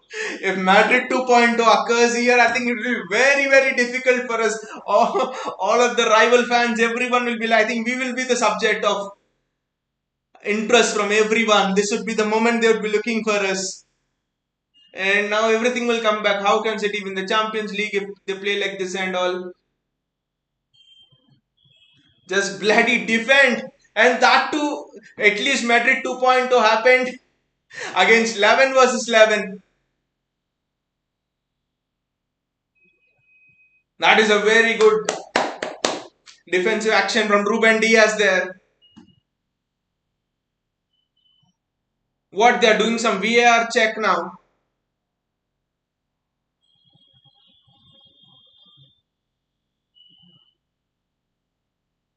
Yes, it's not a Ruben Diaz handball. That would have been another level thing.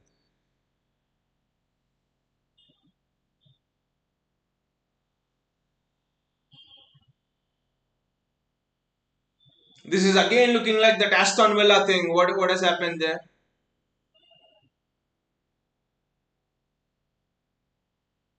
When we scored against Aston Villa, we looked like this. Foul. That's a foul. I think that's another red maybe. Let the referee check it once more.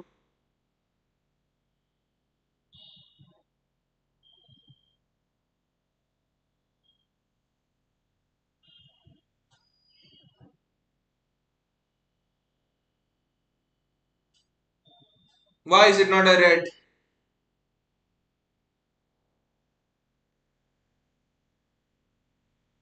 He didn't even play the ball. Maybe it was borderline. It was somewhere in between yellow and red maybe. But Nunes didn't even play the ball.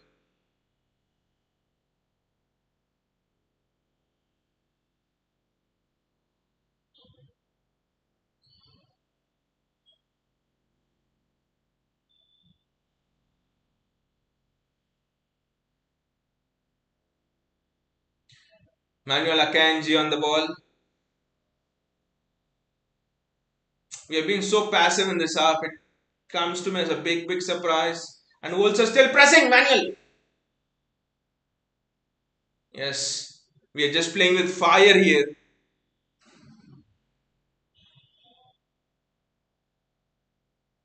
Wolves player gets the ball again.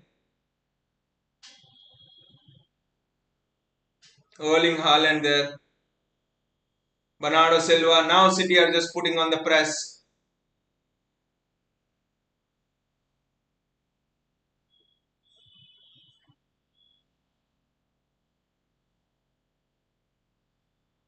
I think there's something wrong in the structure.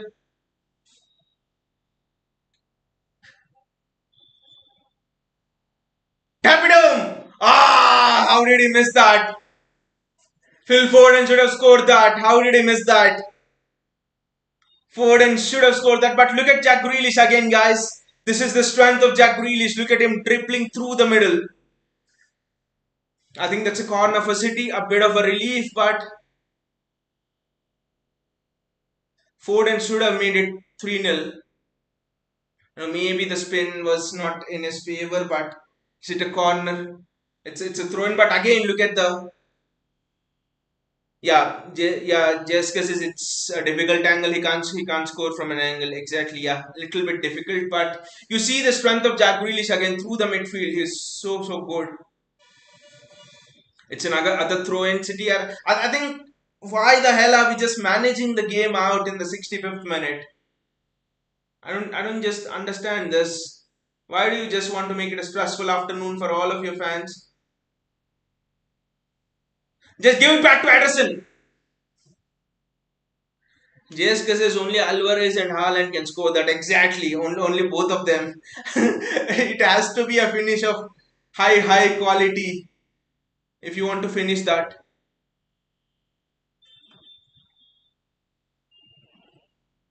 Rodri, Foden, Erling Haaland on the ball. Erling, just retain the ball. What a goal that is! Wonderful goal! Phil Foden. Even this was a difficult finish. This was also a difficult finish, guys. But how has Foden just finished this? This is just absolute class. This is just wonderful. Look at that. Pep is giving a class to Ruben Diaz. Pep is actually battering Ruben Diaz over there. Pep is telling him what to do. Because defensively we have been awful, but again, what a finish this is. But again, look at that. No offside over there. Erling Haaland has the intelligence, has the sense to play in Kevin De Bruyne. Kevin Haaland, De Bruyne, Foden. This is just wonderful. But look at again the link up play. Who says Kevin De Bruyne? Who says Erling Haaland can't link up? The finish is just out of this world, guys. The finish is marvelous.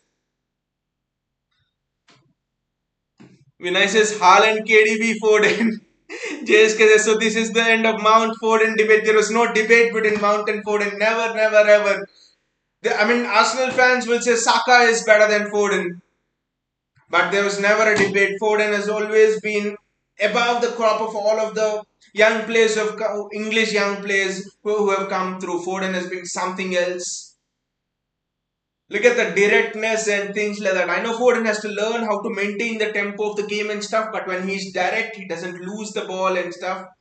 Again, guys, Grealish in the midfield just looks a different player, right? He almost seems like a kid who has got all of his toys back.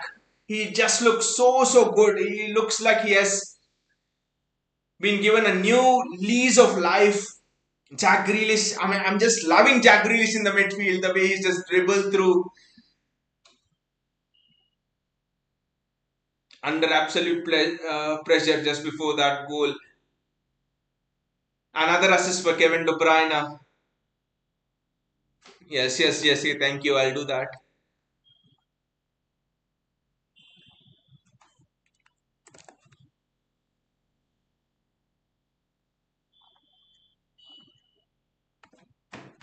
Vinay says Haaland, another goal.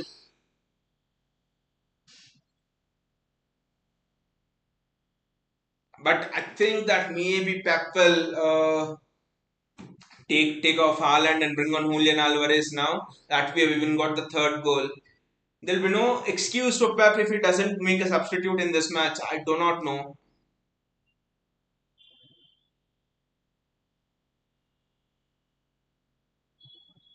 JSK says Rico needs to come on. Rico needs to come on. Even Cole Palmer needs to come on. But importantly, Julian Alvarez and Sergio Gomez need to come on. And also, everyone is looking tired, right? I mean, Pep is playing Cole Palmer in the midfield, so it's almost like he can remove maybe Bernardo, put on Cole Palmer, give rest to Haaland, put on Julian Alvarez, give rest to Stones, put on Rico Lewis. Gundogan's coming on. Julian Alvarez is coming on. This is good news. Riyad Mahrez is coming on as well. This will be a big 20 minutes at least for Riyad Mahrez, I think. The interesting thing is Pep has bought on Mahrez and Alvarez, at least two players out of the three who have come, who are hungry to score goals. Jack Grealish, that is a wonderful pass from Jack Grealish, but I think has been overhead by Cancelo. But Grealish in the midfield, I think. But again, Gundogan, Bernardo, Grealish, so many players. Kevin, who has to play in the midfield. So many players in the midfield. Whom will Pep play? And no one wants to play in that wing. It's almost like you've got too much supply in one position and almost no supply in another position. But Pep gave a big talking to Ruben Diaz actually. When City scored the goal, he called Ruben Diaz over and he just told him something in a very animated way. I think Pep wasn't happy with the offside trap or the defensive line or something like that.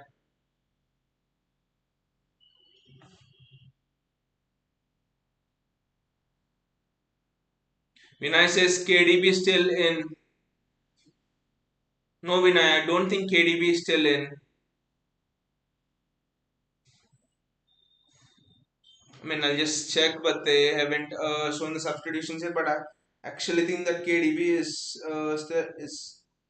being substituted. Let's see which players have gone.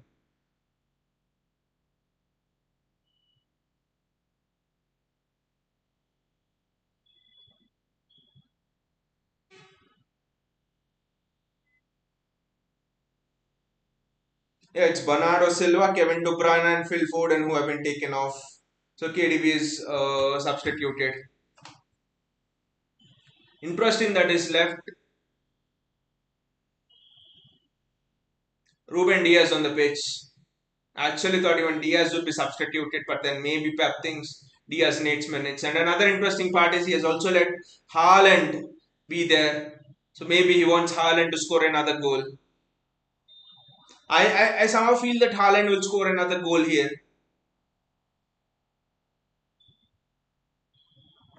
A brace from Haaland would just round off this week perfectly, and then we can go into the international break. But honestly, a 2-0, especially in the 20 minutes of this half, I was shit scared because it seemed that it was just a matter of time before Wolves actually scored. And then something was happened, we sparked into life. Pep sat up from the bench, we sparked into life, and now we again have a spring in our step. But for the 20 minutes, I don't know why we were just phased. Julian Alvarez there. Look at his intelligence playing in Jack Grealish. Grealish should have just released the ball a moment earlier. Gundogan.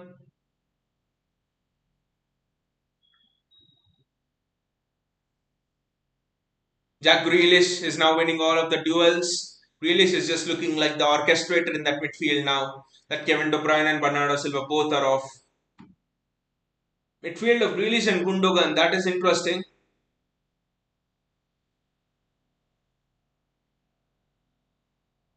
I know Grealish is on the wing as well, but that was offside. I think Mahrez was off.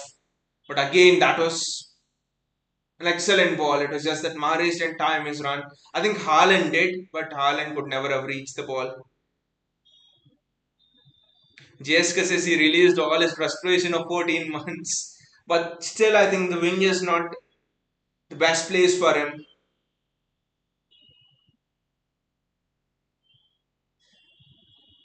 At Nouri there, showing some good skills, and that is again excellent 1v1 defending. John Stones didn't dive into the challenge or something.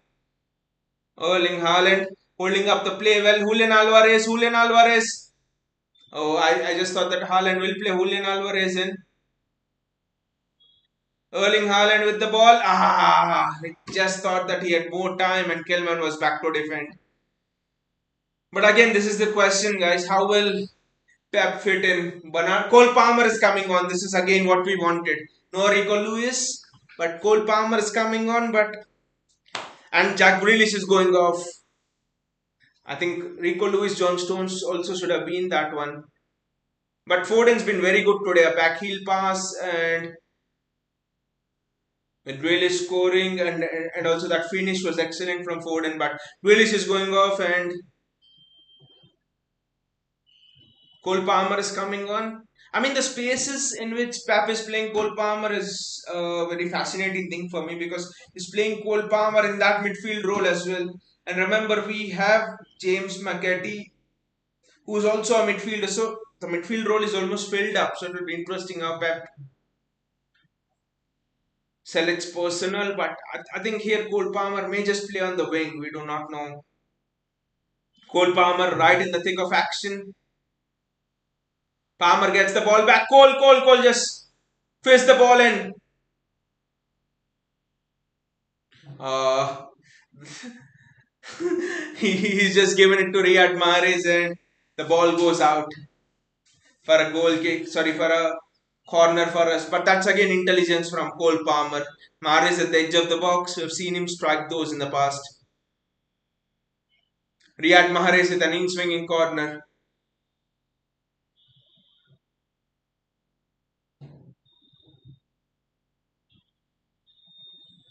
It's another corner for City.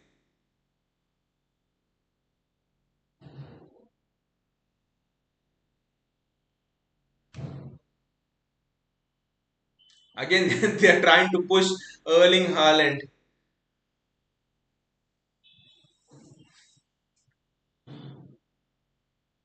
Ball just goes outside. GSK says Palmer greater than Zidane Iqbal in the United Golden Boy. The United Golden Boy.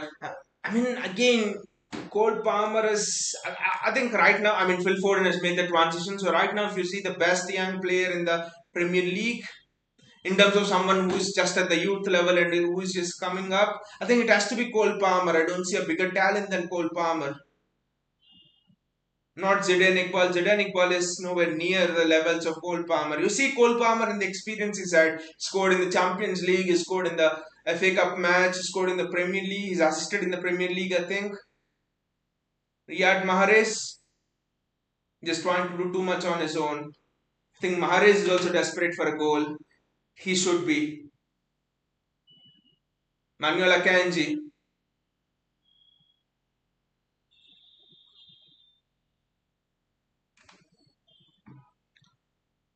Cole Palmer. So I think both Cole Palmer and James McAtee are way ahead of Zidane Iqbal or whoever it is in the United Academy. I don't care, but both of them are ahead.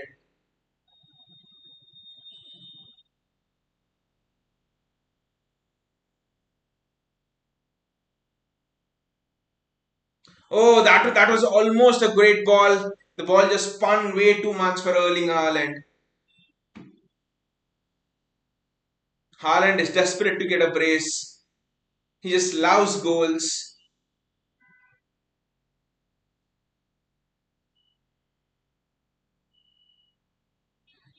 JS Palmer has completely thrashed Zidane Iqbal in the last mini derby last season.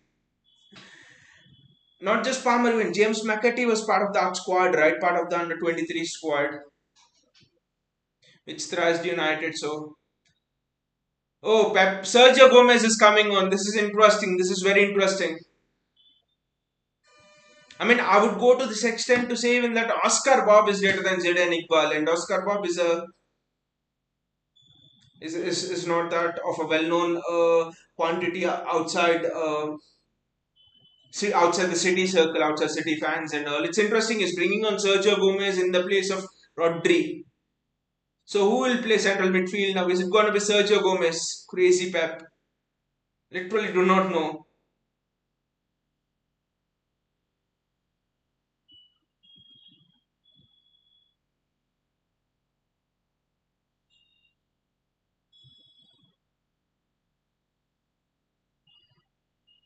I think it's John Stones who slot into that central midfield position.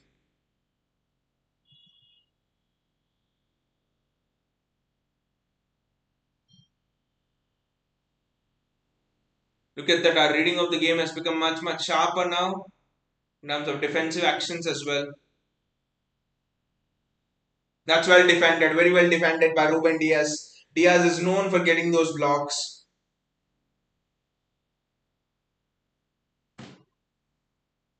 Jesus Ederson at midfield would be nice, and Carson on goal. Then Ortega will just pack his luggage and leave, and he'll never be seen again in Manchester. I think if you do that, because then Ortega will think even Carson is getting the game. Bloody hell! Why am I not getting a game? Corner from Wolves, and Ederson there trying to punch it, and Sergio Gomez on the ball. Again, look at the intelligence of Sergio Gomez. Wonderful. He's as safe as anything you can get Sergio Gomez on the ball. So good.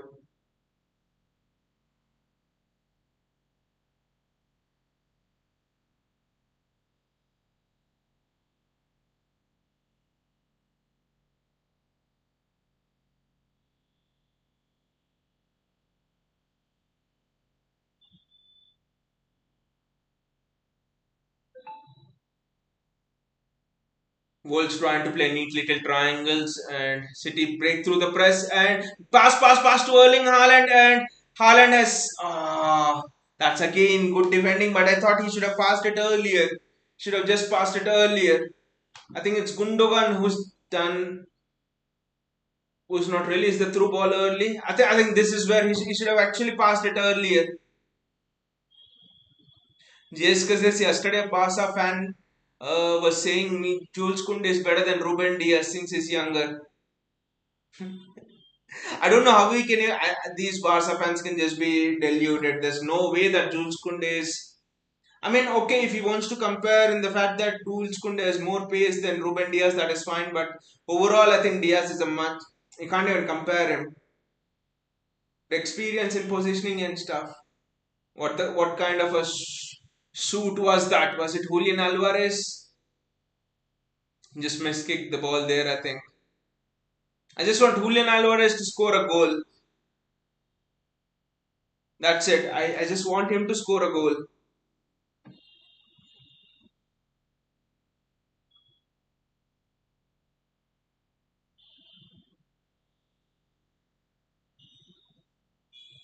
John Stones,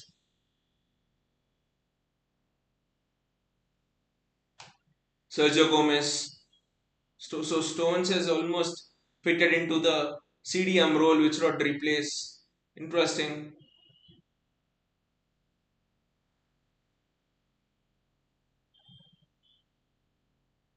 Maybe Calvin Phillips as a new competitor in John Stones because he's done well actually in that midfield role. Okay, it might be against 10 men, but he has done it well even in the first half as well when it was 11v11. Cole Palmer, City are just rotating the position right now.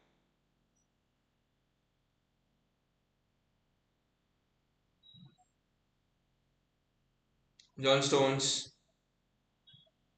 JSK says Alvarez will score only if he starts. I just want him to score. Now, he scored two against Forest, right foot. So it would be nice. Nice for his confidence, nice for putting more pressure on Pep to start him. That's a free kick for City.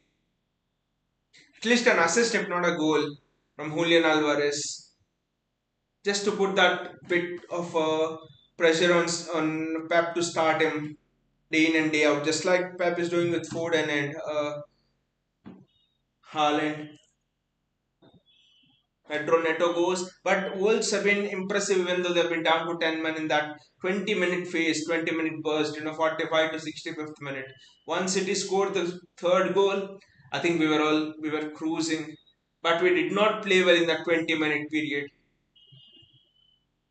But then, like Pep says, the team that suffers well is the team that goes on to achieve big things. And Pep always re-emphasizes that you need to show your character when you're not playing well, and we have certainly done that in those 20 minutes, within 45 to 65 minutes.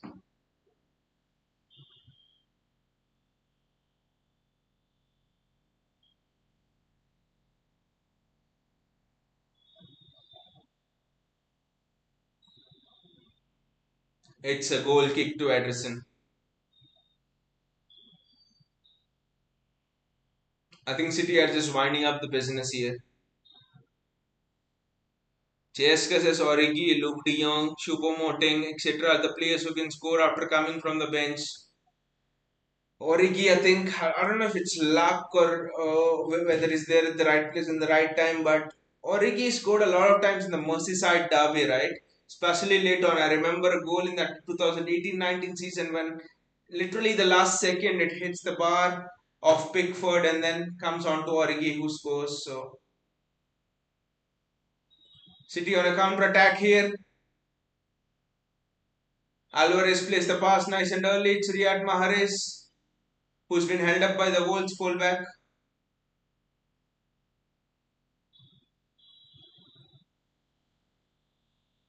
But I think Julian Alvarez can also score after coming off from the bench, JSK.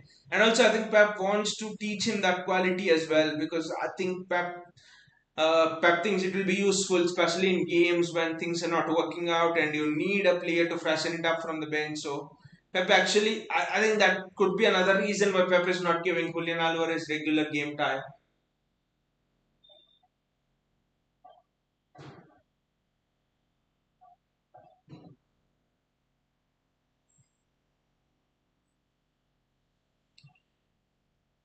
Ball for a Wolves player, cross in, and that is very well done by Ederson. That's a neat take for Ederson and he releases it very well. He finds Julian Alvarez in space and Erling Haaland couldn't just take it up with him. Cole Palmer,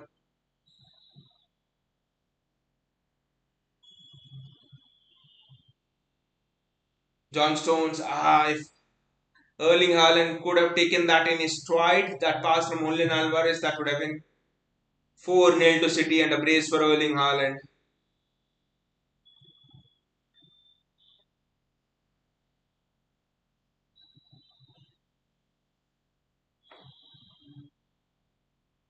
John Stones,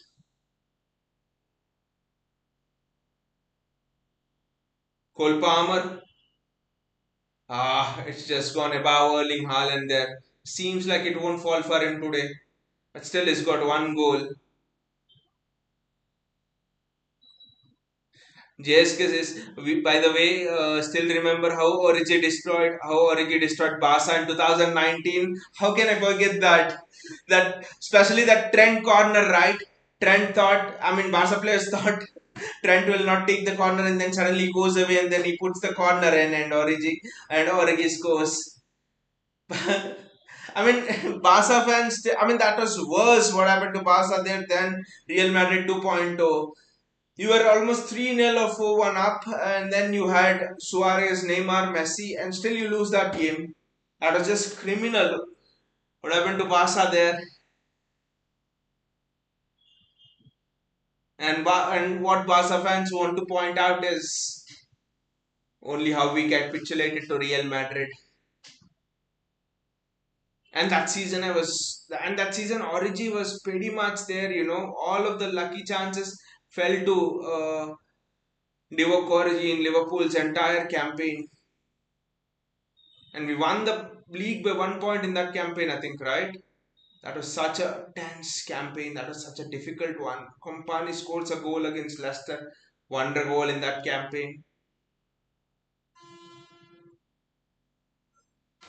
City are just passing him out now. I think it's just 2.5 minutes. But Haaland is still hungry for the goal. Can't we carve out one chance for Erling Haaland to get another goal, a brace? Maybe they want to. That's why it's a ball over the top and Joao Cancelo there trying to triple pass and Cole Palmer just mistimed it when he would have been way better off laying it off to Cole Palmer.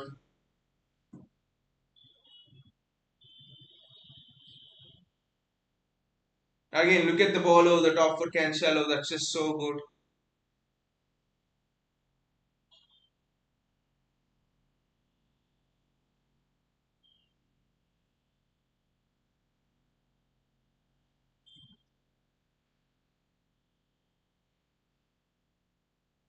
It's again well defended.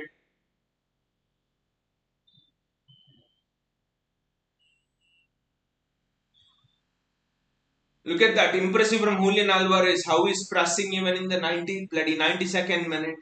The press, the energy from Julian Alvarez is just so good. I think the game's almost gone. It's a throw in for City. But one last chance, 1 minute. I mean, the red card just doesn't tell you the entire story because Wolves were in it. After the red card, I thought Wolves played better than with 11 men.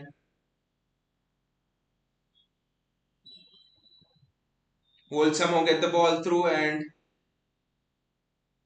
Sergio Gomez. He does extremely well. Gomez has again been faultless. He's been flawless since he's come on.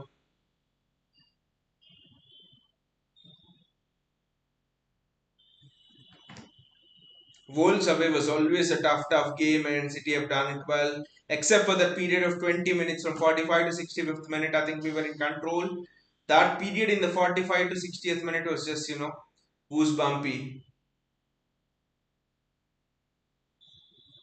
One last goal, can we score?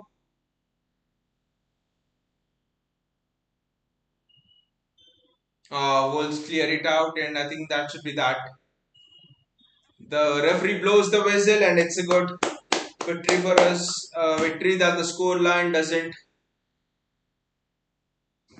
suggest a victory that seeing a yellow card on the Wolves side doesn't suggest the entire story of the game. JSK is when we have the Carabao Cup game. I think Carabao Cup games start in the midweek after the international break. We have the Champions League in the first week after the international break, and then in the second week after the international break, kind of October 13th ish. I think that is where the Carabao Cup games are. Just looking forward to play Chelsea. I was actually looking forward to the game against Spurs as well, but it got cancelled. Yeah, just want to thrash Chelsea with their defense. Just imagine they spend so much on defense. Their owner just spent so much on defense, and then you thrash them 3-0, 4-0, 5-0, and suddenly all the media will be on them. All the memes will be on them. You spend so much. They spend more than certain countries' defense budgets, and still they can't,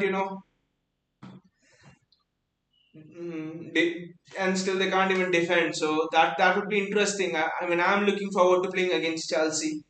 But the score line, the scorecard, the red card, it doesn't reflect the entire story of the game. The story of the game was Wolves dominated us for the first 20 minutes of the second half. They had better possession, they had better positions, they occupied the right spaces. Wolves, I think, went close as well. They carved out 1-2 chances as well to score in that 45th to 65th minute. This thing, but I mean, I was just sitting and thinking that will this be another Aston Villa? Will this be another Real Madrid 2.0? Because this will be the worst case then, losing, drawing against 10 men. But then, the one thing that really impressed about us was how we behaved in that 45th to 65th minute when we were down. That too against 10 men. We were prepared to hold our own. We were prepared to, grind it out. We were prepared to suffer basically. We were prepared to let Wolves have the ball and take a breather. We were not taken away by our ego that we are Manchester City and they are 10 men. Let us play with the ball. We didn't allow that to happen. We sat back and Wolves felt that maybe they had the upper hand. We lured them into a false sense of illusion, and then we hit them on the break. So I wouldn't say it's a master plan from Pep or something, but the courage we showed, the character we showed in that 20 minutes for me defines this entire game. It's not Haaland's goal, it's not Willis' goal, or it's not Foden's pass to De Bruyne or De Bruyne assist. Above all that, this behavior in this 45th to 60th minute when the chips are down. Because Pep Guardiola always says that it's not your good moments that define how far you go in competitions or whether you're worthy champions or not. It's about how you do in your bad moments, how you respond when you're under the cost, how is your attitude when you're suffering. Do you put your ego behind, and do you work your socks off, your backside off for the team? And City have done exactly that. So really impressed by what we have done in that 20-minute early blitz, which Wolves have thrown at us in the first half. In the second half, it was the start of the second half. And also another interesting thing is Jack Grealish. Yes, he scored the goal by cutting in centrally, almost at the far post, and all of his bright moments, in the second half, especially when he took the ball under intense Wolves press. It was a press when even Bernardo Silva was losing the ball, when even Kevin De Bruyne was, he lost the ball 1-2 times. Rodri couldn't control the press, and yet Jack Grealish, he stepped in and he played through the press. He actually controlled it. So Jack Grealish for me in that midfield position did extremely well. Yeah, like JS Akanji is the man of the match for me. I mean, nothing notable. If you're a BT Sport or if you're any other media outlet, you will not give Akanji the man of the match because he didn't do any flashy thing. The best thing about a defender is that you're relatively unknown in the game. You're not in the headlines. When that happens to the defense, that means the defender has a very good game. When we were struggling to get a hold on Wolves in that first 20 minutes of the second half, it was Akanji who was stepping into the midfield, sort of winning the ball nice and early. He was relieving the pressure. He knew, and the best quality of Manuel Akanji is he knows when to step in front of the attacker and retrieve the ball, and when to step back, take a breather, and let the attacker come to you. Most defenders struggle in making this decision making. Laporte, for example, struggles for this in 1v1 situations. He just does not know what to do. But Akanji has the clarity of thought. So Akanji is more than just a set piece. More than just a replacement defender. I think Akanji could be the main defender for City this season. Just because of his defensive intelligence. Just because of his intelligence in defending wide open spaces. So I think you'll see defenders rarely like this. And to top it all off, you have spent what, 27 million pounds on Akanji, and that's it. When your opponent is spending 60 million pounds on Lisandro Martinez, close to 80-90 on Fofana, close to 80 on Koulibaly, when all of the defenders have been going for diamond prices, we have got someone in the price of peanuts, but who is the actual diamond for me? We have picked out diamond from the dust, and that is and I can't praise this Akanji signing enough than that. Football Greek says players look tired. Foden flick for the third goal. Foden flick for the third goal was the hallmark of a player who is just brimming full of confidence. I mean, you could see the confidence in Foden right from the first the pass, the mini assist you could say to Kevin De Bruyne. It's almost a back heel.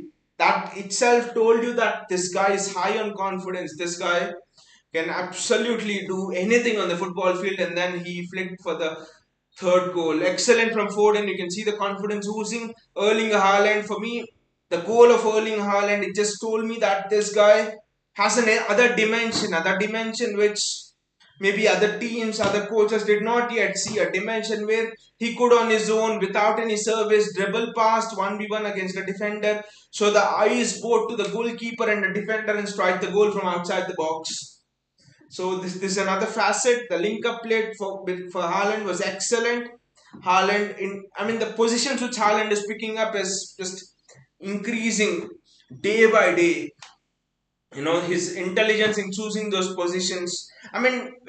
Many people were telling it is almost becoming predictable with Haaland only making a certain kind of runs, and opponents can defend easily against him. But then if you see the moment, his movement today, the way he has just gone out wide and he has made all of those decisions, it's just wonderful. It shows me that he's improving every day. He's improving each day as a player, as a person. He's improving not just in terms of playing football, but in terms of thinking about the game. And with Pep Guardiola, you just don't improve your game physically or on the field. You just improve your thinking of the game. You just see things in a way that the opponents cannot see, and I think that is one of the reasons why Pep Guardiola's players can carry out this complex system, can carry out this positional play because it's so complex to be part of that system.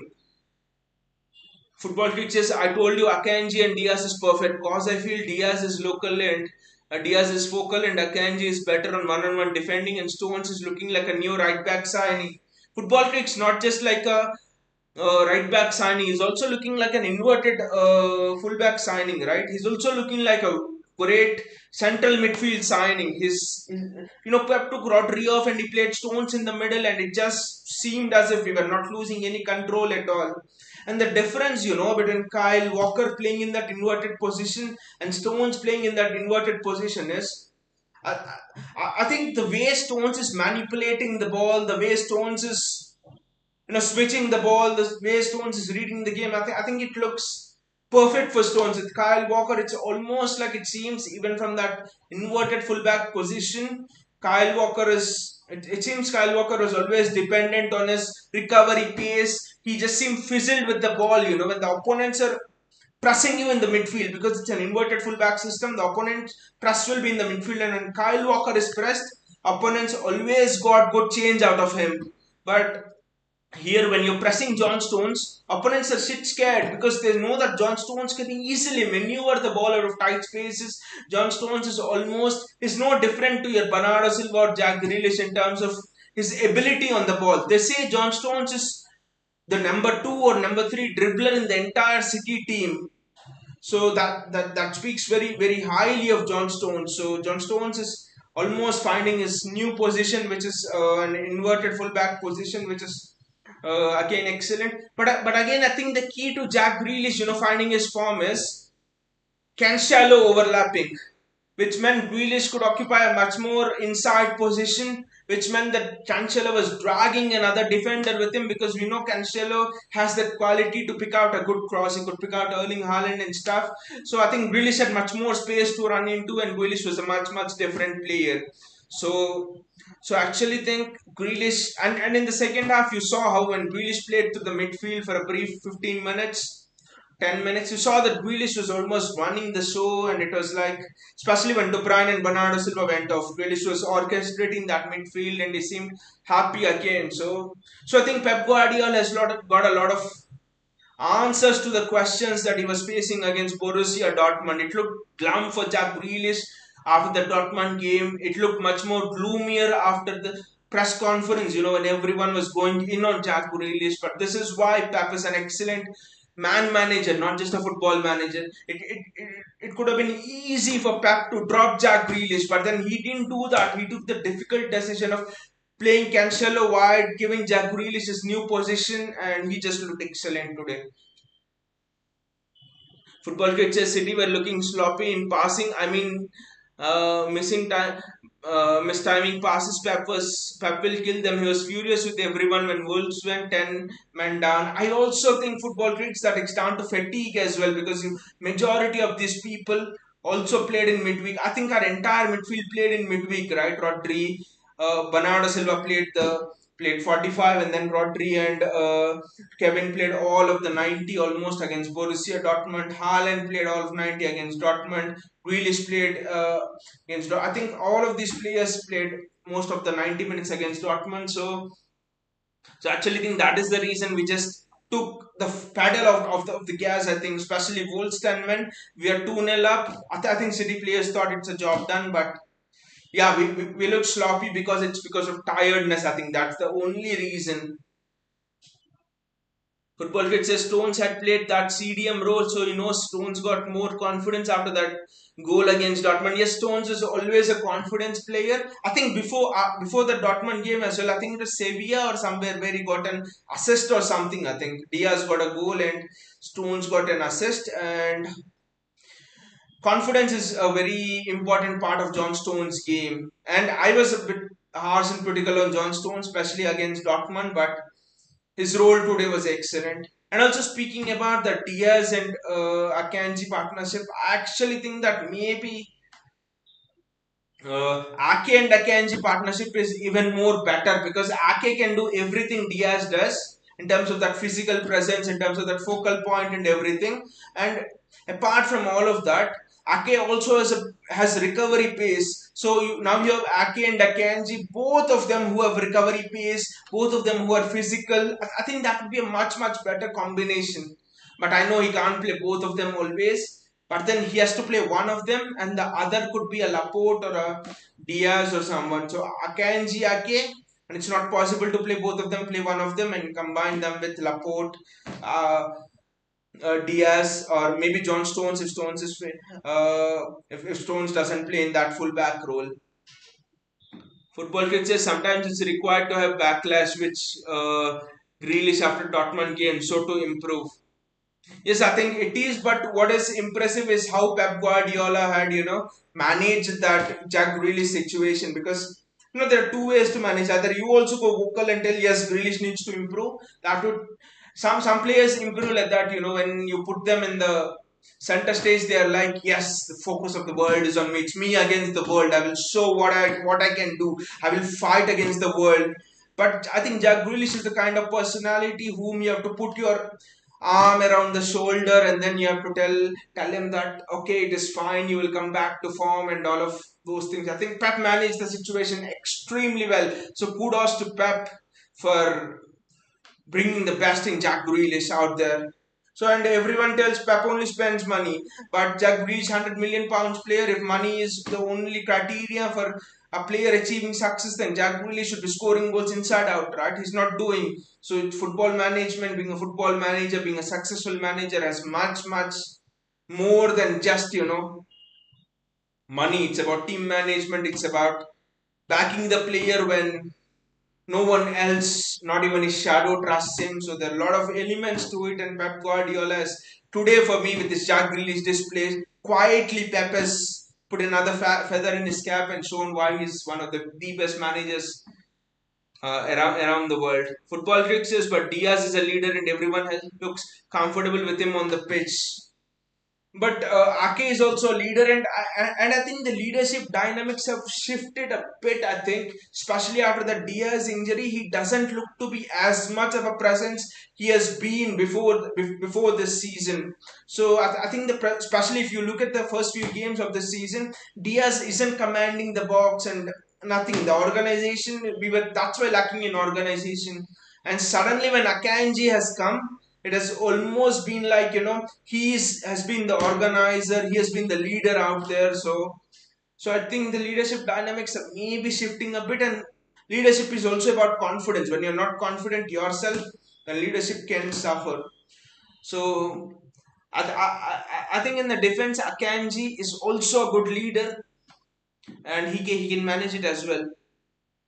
Football cricket, see, it's not all about goals and assists. What really brings to the team is something different. Exactly, football cricket. That's what we were also discussing on this platform as well, right? That he's £100 million. So people in this world of instant gratification, people always want, he should score so many X amount of goals and X amount of assists. Since he's £100 million, he should challenge for records year in and year out. But that's what even Pep has been telling, that you just look at goals and assists, but for me there are other parts of the game like controlling the tempo, like playing the ball out of the press, like knowing when to release the ball and when to keep the ball to yourself and recycle possession, knowing which position to pick up, knowing when to go inside and when to get outside. All of these things Jack Grealish does, and none of these things require goals or assists, right? So I think Jack Grealish is much more of his game. But again, my worry is midfield is his best position, and Bernardo, Gundogan, De Bruyne, and Jack Grealish with Cole Palmer maybe also being preferred in that position. Now, how do you play all those players in that position? Two spots in the midfield available and almost four players, five players to play there. It's a question. And also, I think whenever Grealish plays, I think it's an absolute necessity that someone should overlap. Otherwise, Jack really suffers because today cancel overlap. That's why Grealish was at his best. So I actually think that maybe Sergio Gomez should start majority of the games because he is very good defensively and is capable of overlapping as well. Anyway, guys, a great start to the weekend. Now all of us can enjoy a weekend very, very well now that City have won. So great conversations again. Thank you again for being a part of these conversations. And again, a great victory for City. Anyway, guys, if you have enjoyed the show, please click on the bell icon and the like button, and also the subscribe button so that you get notifications whenever we come out with new videos. And take care, guys, and see you all.